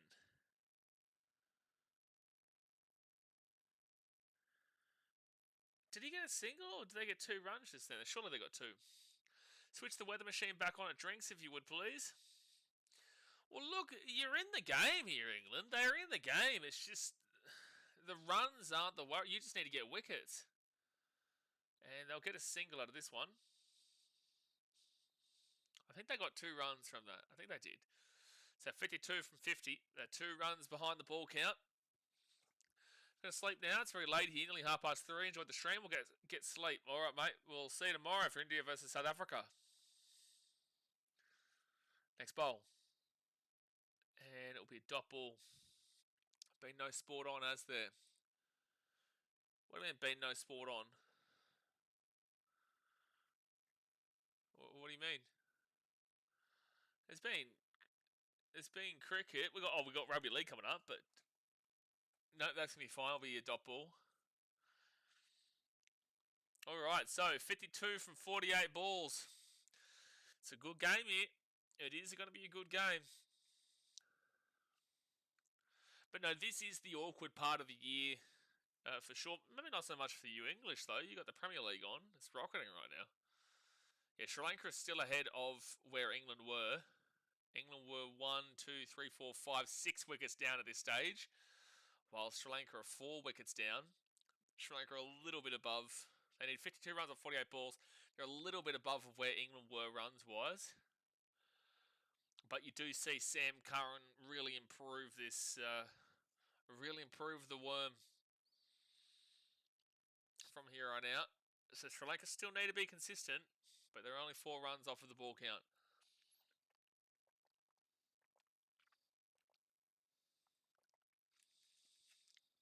So it's going to be Dawson. He's got 1 wicket through 10 runs, 2 overs.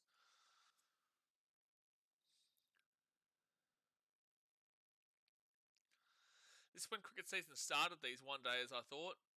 Well, usually this is where, it's a good shot. Oh, but there's a man in the boundary. It will be a single. 51 off 47. Usually, yeah, you would see a whole bunch of cricket happening right now. But the T20 World Cup starts on Saturday, so this is the last of the bilateral series of any format for quite a while. Next time you will see some meaningful cricket outside of the T20 World Cup will be the T20s between New Zealand and South Africa. And then we do actually, what is it? What are the games right on after? So right after this Cricket World Cup, because I know the English don't have a test series until much later in the year. I think like June or something like that. Next ball, that's going to be smashed up for a 4. Wowee, what a shot from Leonard. Should be on 12 runs. And now it is 47 runs needed off of 45 balls. That is a beautiful boundary there from Leonard. Alright, so we go here. So New Zealand, South Africa. Okay, no. England versus New Zealand test series in June. In June, then England versus India and some T20s in July. It's only the England matches that have got the specific matches laid out at the moment, like the specific dates and whatnot. And then that New Zealand South Africa T20 series, which is a 5-gamer. There'll be another single there, so 46 off of 44. Yeah, the T20 World Cup is what's mixed it up. Next year we have the ODI World Cup, which is in South Africa, late on in the year. To be fair, I do actually look forward a bit more to the One-Day World Cup than I do to the T20 World Cup. Then again, the T20 World Cup will be fun, but India should win it. They really should. It would be so embarrassing if they don't. Oh, another huge shot, mate. Another massive shot for a 6, and now the Sri Lankans are rolling. But they've done this a couple times in this game so far, and as soon as they've gotten on a bit of a roll with some boundaries, they have fallen apart. So they've gotten a 4 and they've gotten a 6. Don't get cheeky with it, and you're probably putting yourself in with a win here. 40 runs off 43 balls, 6 wickets in hand. Barring a collapse, you should have this job. You should. But I just have seen them go whack a couple of times, and as soon as they start going whack, they get too cheeky and they get out. Are you going to watch the T20 World Cup, Seb? That will be a single. Yeah, single. 39 runs off of 42 balls remaining.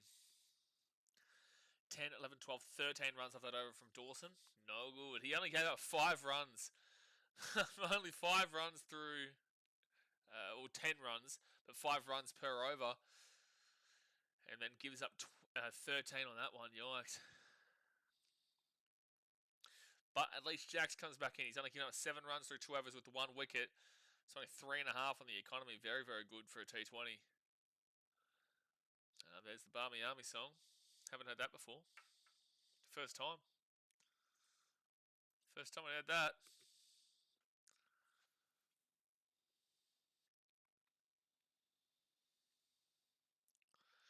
First bowl from Will Jax. Oh, he's out. I think he's gone. I think it's an LB. And he's gone. And he is gone. Will Jax has got a second wicket here, and that brings the game back into reach for England again. The runs do not matter here for Sri Lanka, but the wickets do. That's 5 wickets down. It's 90 for 5, and Will Jax again with a perler. Oh, they're going to review this. Originally given out, the Sri Lankans are going to review this. Is he saying this goes too high then, maybe? Is that what he's arguing for the review? Dude, that's well out. That is well and truly out. There is no way that's missing. That is plumb, dude. That's not too high. Unless he's saying he hit bat. There's gap between bat and ball. This should 100% be out. This is a throwaway review here. This should 150% be out. And, maybe. That actually looks like maybe high. No, it's fine. I was right. No, it's absolute smack bang. See you later. That is gone. And the review has been lost, and that is a wicket. So 5 wickets to go. This has turned into a game, folks. It has turned into a close game. 6.5 balls to go. 6.5 overs to go. They only need less than 40 runs, but they've only got 5 wickets in there. But England were worse off at this stage, wicket-wise. They had 6 wickets, and then Sam Curran went crazy.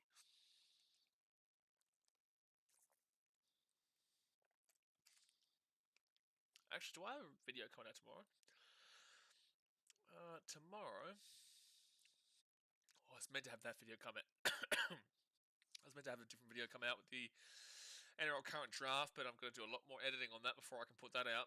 I think tomorrow I'll put out is 2026 the toughest NRL season to predict yet? Or maybe I might do a specific video on the Bulldogs tomorrow, to be fair. They are playing this week, I may as well. I might put a Bulldogs video out tomorrow. Shauna, you'll love that. You love that, talking about the old doggies. You might do that for tomorrow's video. 39 runs, 41 balls.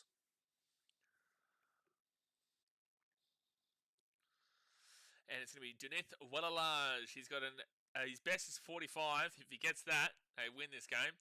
Strike rate of 106.14. He's got no 50s, 622 runs through 77 innings. Yeah.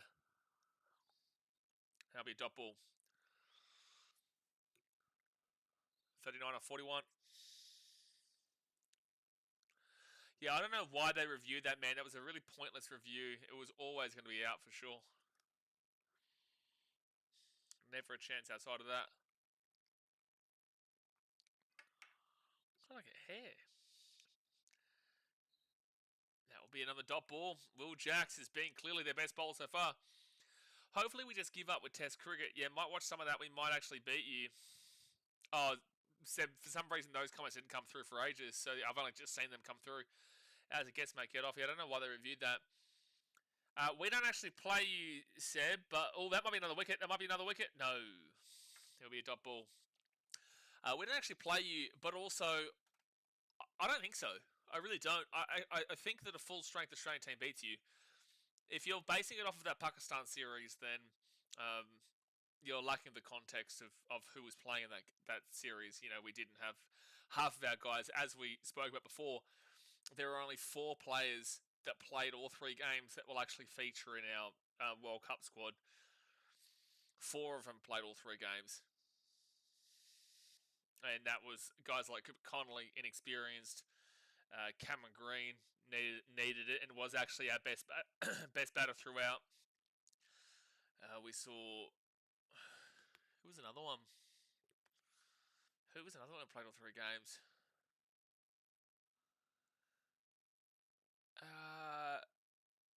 It wasn't Bartlett. I don't think Bartlett played all 3 games. Anyway, long story short, there was only 4 players that we figured out played all 3 games that will be in the T20 World Cup team. You know, the guys like Glenn Maxwell weren't there, Joshua Hazel weren't there. So no, we're still sweet, man. But it'll be interesting, and that'll be knocked for a dot ball. Mate, you know I'm a little bit of a muppet, but I have to ask: the stream, as the tat is happening tomorrow, is a shin tat or a calf tat? It's ankle to knee, and I can't decide. Shin tat or a calf tat? I don't have any tattoos, but shin or a calf? Surely shin would hurt more though, wouldn't it? I reckon calf, but then again, that's just because I'm probably thinking about you here, mate. Surely a shin would kill to get a tattoo. Surely that'd be diabolical. Yeah, I'm going to suggest a calf. I reckon calf is the go. I reckon calf, but then that's maybe just me thinking from my own pain perspective of what it would take getting a shin. Dude.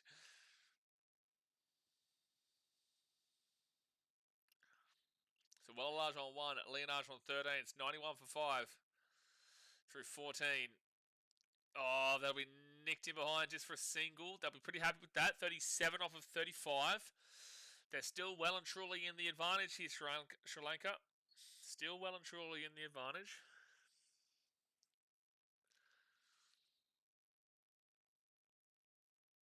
Oh, wow. That actually would have been a wicket if they reviewed that, England. When they all went and celebrated, that actually would have been a wicket. But then again, I thought there was maybe an inside edge on it. Next bolt. Opens up and dot ball. They're limiting them right now. Good stuff by England. Jacob Bethel is bowling.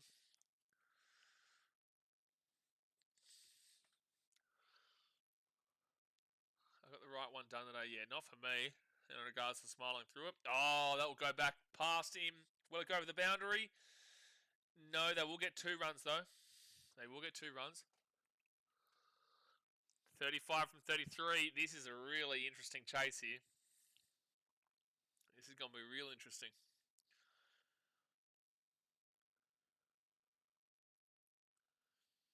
I'm not surprised they're not bowling Overton at all. And big swing, and they'll get a single out of it. Yeah, you have to... Wait, so you saying you got your other shin done today? Yeah, look, fair enough.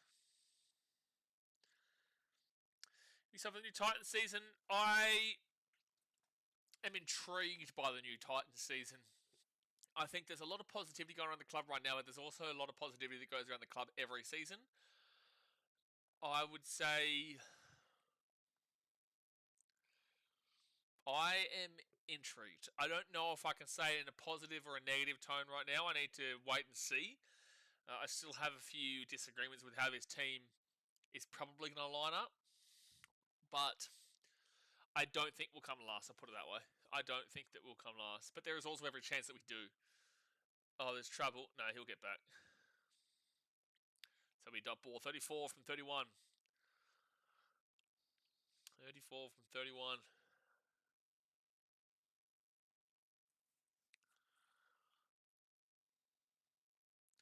I reckon they probably could have got a single out of that. Oh, they did get a single out of that. I was going to say. And that will be a single here. So 32 off of 30.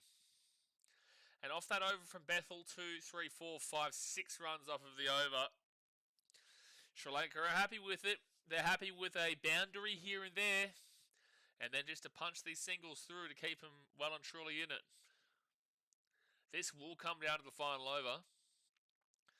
But you don't want these two guys being set with 3 overs to go. 3 overs to go. Who they had lost quite a few. Not really too many ads, man. Like they got Curtis Moran who comes in from the Dogs. And Siale Fayamani from the Panthers and whatnot, but nothing too significant. This isn't the year to build, man. This is the year to set the foundation, then next year you build. You're going through a rebuild. You're starting another rebuild. You don't buy a whole bunch of players now. You buy a whole bunch of players from next year onwards. Unless, it works out this year with a new thought process. Next bowl, Will Jacks. Oh, he's gone for it. He's gone for it. He's gone. Leonage is gone on 17. Will Jacks is having an absolute pearler of a game. He's 3 for 8 through 3.1 overs. Will Jacks has been outstanding today. He has been outstanding now. Sri Lanka 4 wickets, 32 runs, 29 balls. This is a very interesting finish coming up. Very, very interesting finish.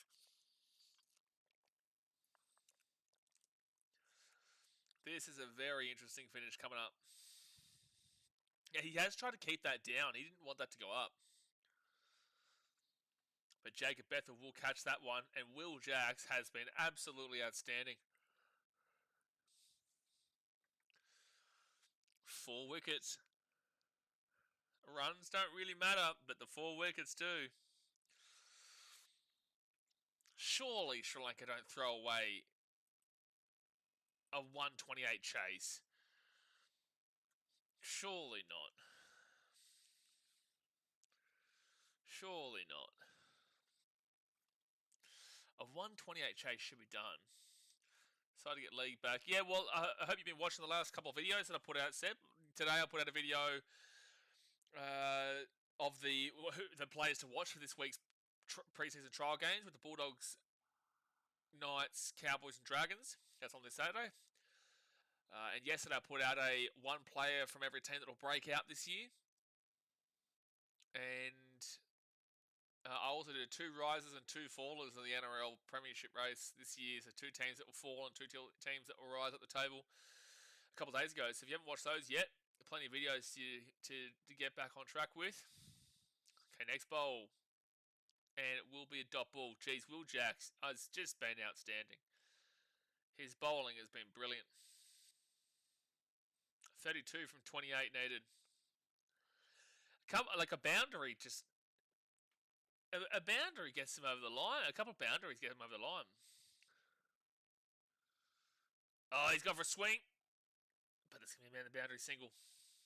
31 runs. Oh, they're gone for 2. No. That would have been trouble otherwise.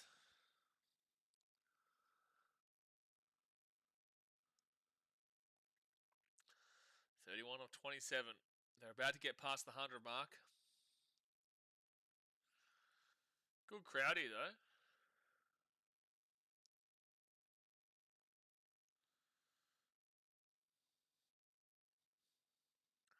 One large on 2. Next bowl.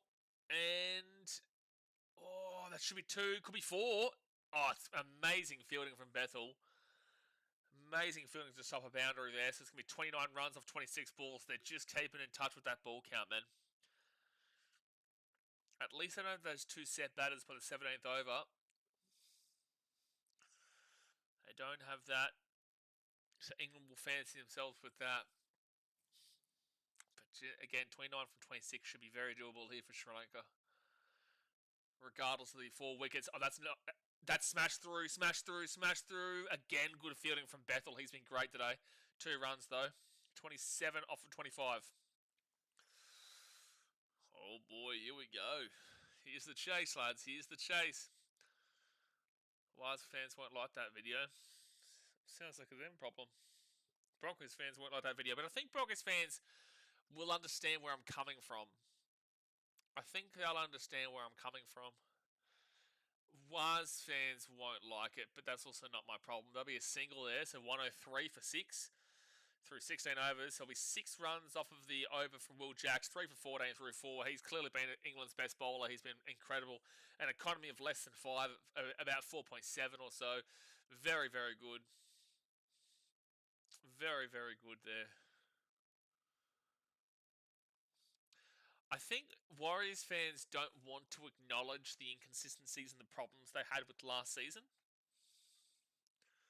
Nah, there's plenty of Broncos fans to the channel, Seb. Plenty. We got a lot. We got a lot. It's one of our bigger audiences on the channel.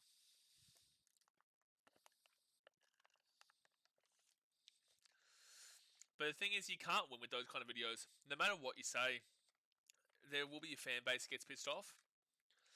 You know, if I do the Titans, everyone else is happy to hear it, but like I piss off my own fan base.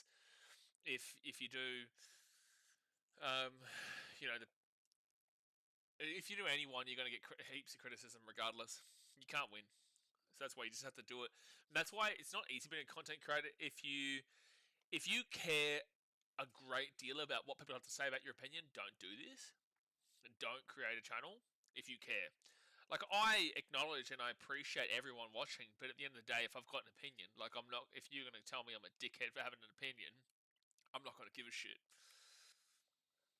But if I was just there sitting, saying, Broncos will come last, Titans will come first, and that's that, then I am the dickhead. But my opinion pieces and my discussion pieces are based off of stats and facts within games. It doesn't mean that that is going to then translate into this year. It doesn't mean that it's necessarily going to come true, but I'm basing it off of evidence that we've seen in the past, and I'm basing it off of evidence going into this season, which is leading me down this perspective. But you can also lead down a different perspective if you look at other different stats and facts and whatnot. No, I don't think he's out there. We dot ball. 25 off 21. 25 runs off of 21 balls needed.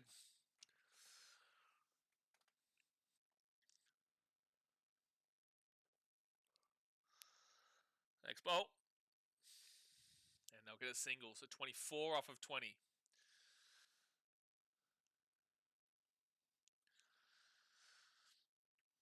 This is an interesting finish coming up.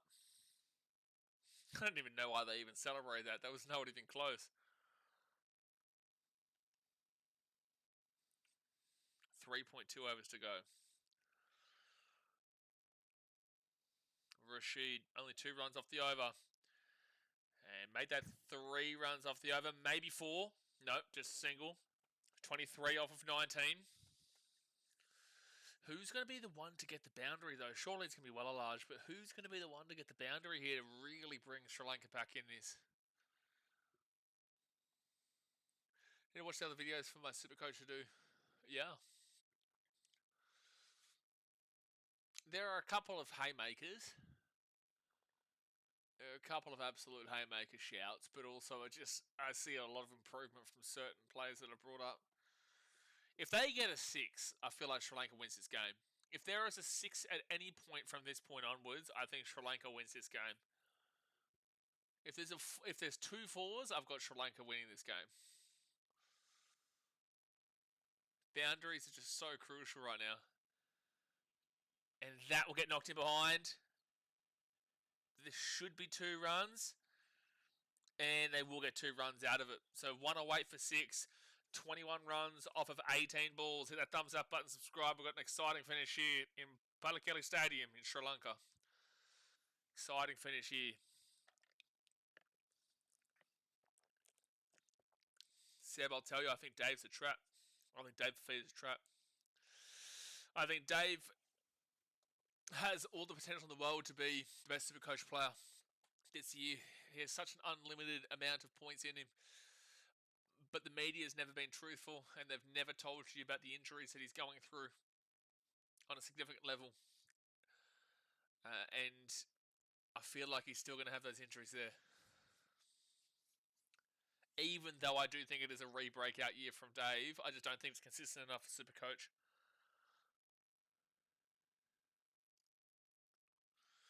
So Jacob Bethel will come in for another over here. Next to bat would be Thikshana, Chamira, and Patharana. I would definitely not be bringing in Thikshana, who's got a strike rate of 59.49. Chamira, a strike rate of 82.40. Patharana, 51. I would definitely be not bringing in. Oh, that's unlucky. That's going to go around for a 4, isn't it? That's going to go for a 4. That's going to go for a 4. Oh, I hit the boundary. Well done. That will go back for a boundary for Large. And now it is 17 runs off of 17 balls. Here we go. Hard to trust him until you see this point. Yeah, but he's at the Rabbitohs. They've got a lot of good potential there. A lot of good opportunity for Dave at the Rabbitohs this year. If you are new here, guys, we will be live for pretty much every single T20 World Cup game. 95% of them. So do subscribe if you're new. And get involved in the comment section. Let me know who you're supporting. But that will be a boundary for Sri Lanka. And is now even on the runs to ball count with 4 wickets in hand. Sri Lanka should win this game. They really should. They really should. Oh, sweet. Has he caught him? Oh, that's a wicket for Josh Butler. Oh, that's brought it back in. Oh, spoke way too soon. I think that's back onto pad. They may review this. They're going to go upstairs here. They're going to go upstairs here. We'll talk more about NRL and other on the NRL stream, Seb. We'll move off the NRL for now with this hectic of a finish coming up for cricket. It's a fair delivery. 17 runs off 17 balls. This is a big wicket in context because then 3 wickets are still back in Sri Lanka to win this game. But it does definitely give England a red-hot opportunity. Dives. Yeah, he's caught that. There's no problem with the catch. We just need to see if it comes off bat onto pad.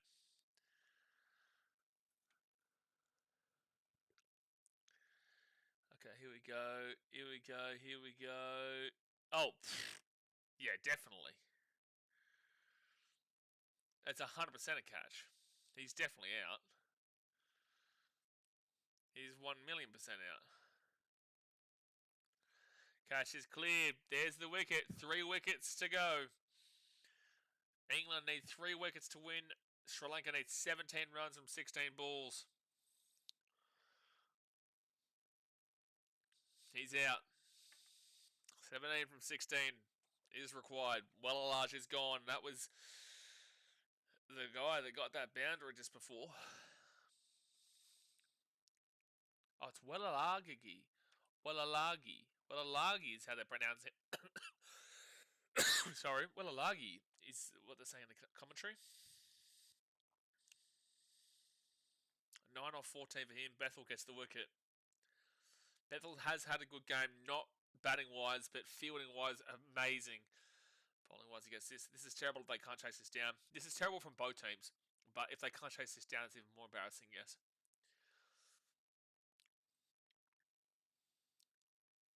But there is a lot of turn on this pitch today. It went from under 2 to like 2.7 degrees turn and then 3.3 degrees turn. Like, ridiculous. So it isn't admittedly easy. And obviously they love their spin in Sri Lanka. In the subcontinent in general. Okay, Chamira. They do bring in Chamira. I was saying this, 82.40 strike rate. You're not going to bring in the guy with the 52 strike rate. You're going to bring in the guy with the 82.40 strike rate. His best is 24. That would well and truly get enough for him. He only needs 7 less runs than that. Bethel will give up a single, so it's going to be 16 off of 50. No, they're going to keep him on there. They're going to keep him on strike. Jack's looking like Shane Warne there. Jack's has been really good today. He's outstanding. He's my player of the match if England win this. Next bowl. Oh, catch. He's gone. Chamira's gone on 0, and it's 112 for 8. And this is really, really tight now.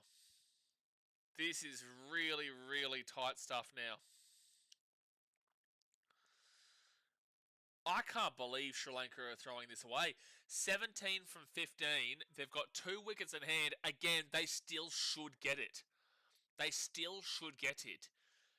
But this is now looking very worrying for Sri Lanka. They are just falling away late, massively. It's like they're choking at the big moment of the game. Should have brought the other guy in. Well, the other one, he's got a strike rate of 52. You know, like at the end of the day, you still need to get those 17 runs. So they do want a guy who can hit strongly, and that's what the 82 strike rate does represent there. 52 on the strike rate is showing that you're basically leaving quite a lot of balls, and right now you don't really have the luxury of leaving a lot of balls. So I get why they did it. I agree with what they did. In hindsight, I get it. But I get why they did it. Massive hiccups right now.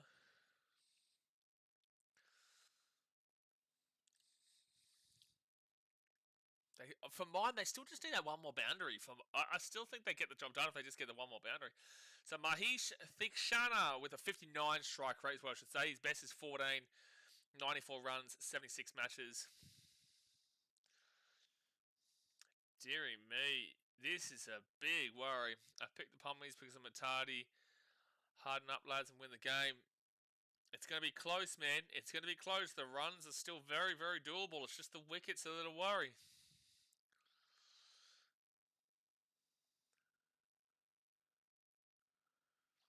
England will try and squeeze this. 2.2 overs remaining. 17 runs, 14 balls. What can you do, Thikshana?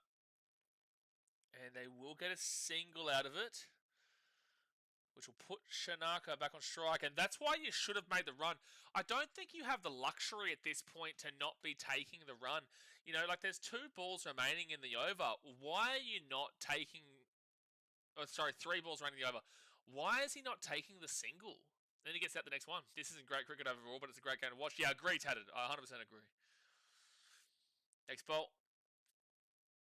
Oh, he's out. Oh my gosh. This is humiliating from Sri Lanka. And Bethel has just taken 3 wickets in this over. Oh my gosh. Oh my gosh. He's just been stumped. He's just been stumped. You are kidding. This has been humiliating collapse here from Sri Lanka. Wow. He's just come well and truly out of his crease there like a Johnny Bairstow, and he's just gotten absolutely stumped. At least Sri Lanka used all their batters and finished the game. I still can't believe that. Oh, dude, that was ridiculous, Jay. They said Zampa had groin issues, but let's see if Zampa plays tomorrow. If Zampa plays tomorrow, we'll see how heavy those groin issues are. I know I said I was going to sleep, but I just saw the score and I thought I had to get here. Yeah, Sri Lanka have just really just thrown this game away. 3 wickets in this over. They were 113 for 6. Now they're 113 for 9. They still need 16 runs from 12 balls and 2 overs. Travis, how did England win this? Well, they haven't won it yet. The runs are still very doable. They're still very doable.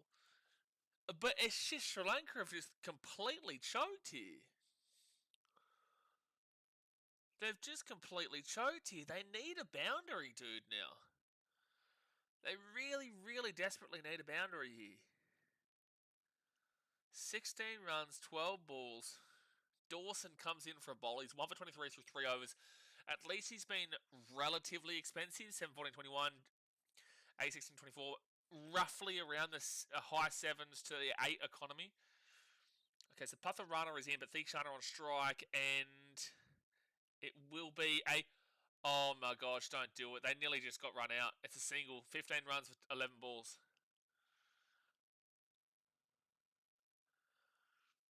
Sri Lanka's chase has just been an absolute shit show, man. It should have been done easy. This should have been done really, really easy. But they've made an absolute mare of it right now. What can England do here? Can they just get that final wicket? The runs are not the problem here. And they just got 3 wickets to Jacob Bethel. I still think Will Jacks is my man of the match for England, but Jacob Bethel has had a good game too. It's catch. Oh, it's just short, and it's going to be a dot ball. Guys, you need to run that. They need to run that. So that's 15 runs now off of 10 balls. There was a catch chance there. They needed to run that. Sri Lanka do deserve to lose this, unfortunately, Duraz. Their bowling was good, but their batting has been horrific. Horrific. That's a catch. That's a catch. Oh my gosh, it's not been caught. Did they get a single out of that, or is that another dot ball? There's no way. Okay, no. 14 runs off 9 balls. I was going to say, if you didn't take a single there, that'd do me. You need a boundary so desperately, though. It says England played very well. Not easy to win at such low targets. Shows how Sri Lankan pitchers are. England's batting was not good, but England's bowling has been really good. Sri Lanka's bowling was really good, but Sri Lanka's batting has been awful. Yeah, it's always these low chases in subcontinent pitches that are always the trickiest, yeah. But still, like, this... Sri Lanka wins this game if they don't lose 3 wickets in the last over. If they don't lose 3 wickets in the last over, oh, that's a dot ball. It's a good ball. If they didn't lose 3 wickets in that last over, Sri Lanka would have won this game, but they completely choked in that 18th over, or 17th over. Technically it's the 18th over, but we'll go 17th, whatever.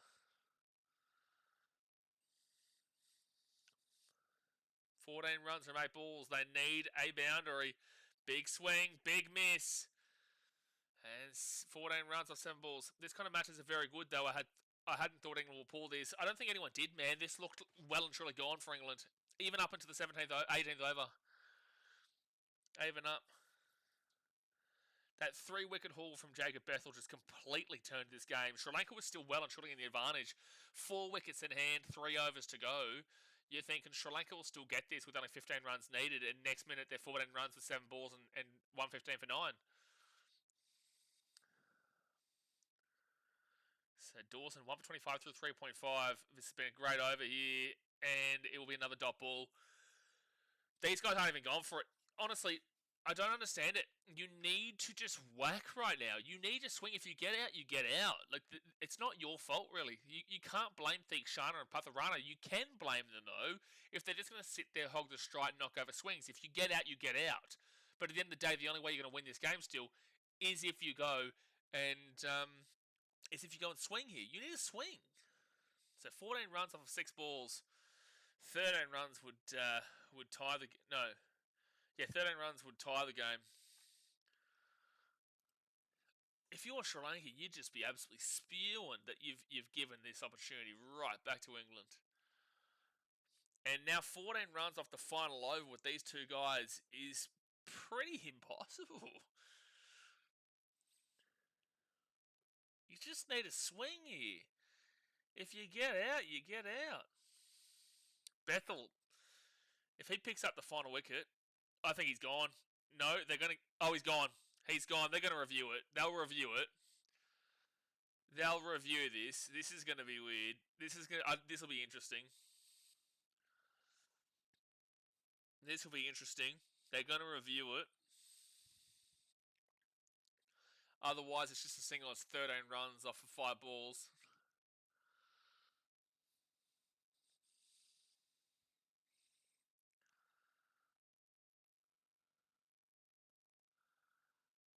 Okay, so that will be... Oh, does he bat that? Does there bat on that? It appears to be bat first here. Yeah, that's got to be bat first, 100%. That's definitely bat. He's smashed that into his pad. He smashed that into his pad, dude. So it's not going to be out. So they'll get 1 run from that. So 13 runs off of 5 balls.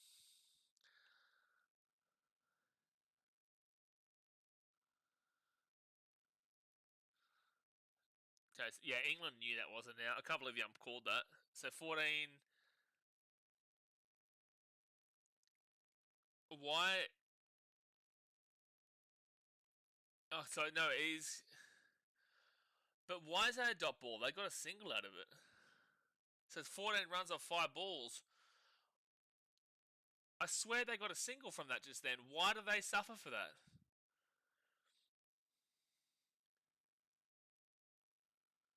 Why do they suffer for that? Did they not get a single just then?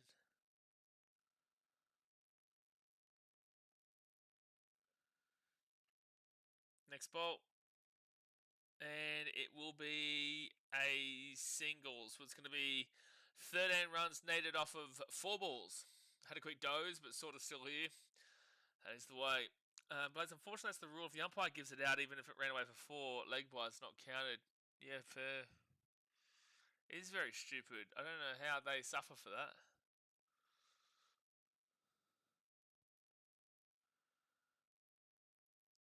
Next ball. Oh, big swing. That's up and that's gone. He's out. He's out, and England have won. They have won the game. They come back out of nowhere. Very disappointing from Sri Lanka, man. Very, very disappointing. England win by 12 runs in the end. Sri Lanka don't deserve to win it. England deserved to win that game. Their batting wasn't good. Sam Curran was their saviour. He went for about 60 runs. If it wasn't for Sam Curran, this England team would have struggled to get to 100. Sam Curran was the absolute saviour, so he may even get the man of the match. But Will Jacks, what an outstanding performance in the bowling. We also saw a great performance from Jacob Bethel there, who got 4 wickets for 11. He might be the man of the match. They probably do because his fielding was so good, but his batting was awful. But his fielding and his bowling was spectacular. Sri Lanka have just got to be so disappointed, man. You know, they had 15 runs to get to the final 3 overs. 15 runs to get, and they had 4 wickets in hand. And next minute, by the end of that three overs to go mark, when they had 2 overs to go, they were down with 1 wicket left.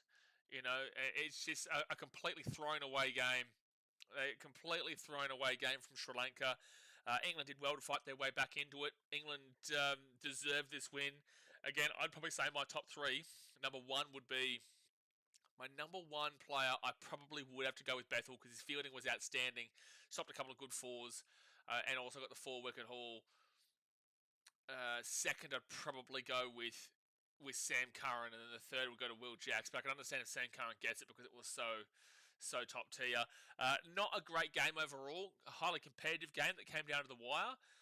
but not an overall great quality cricket game. But England will win the game and win the series 3-0, so they'll take that going into this T20 World Cup.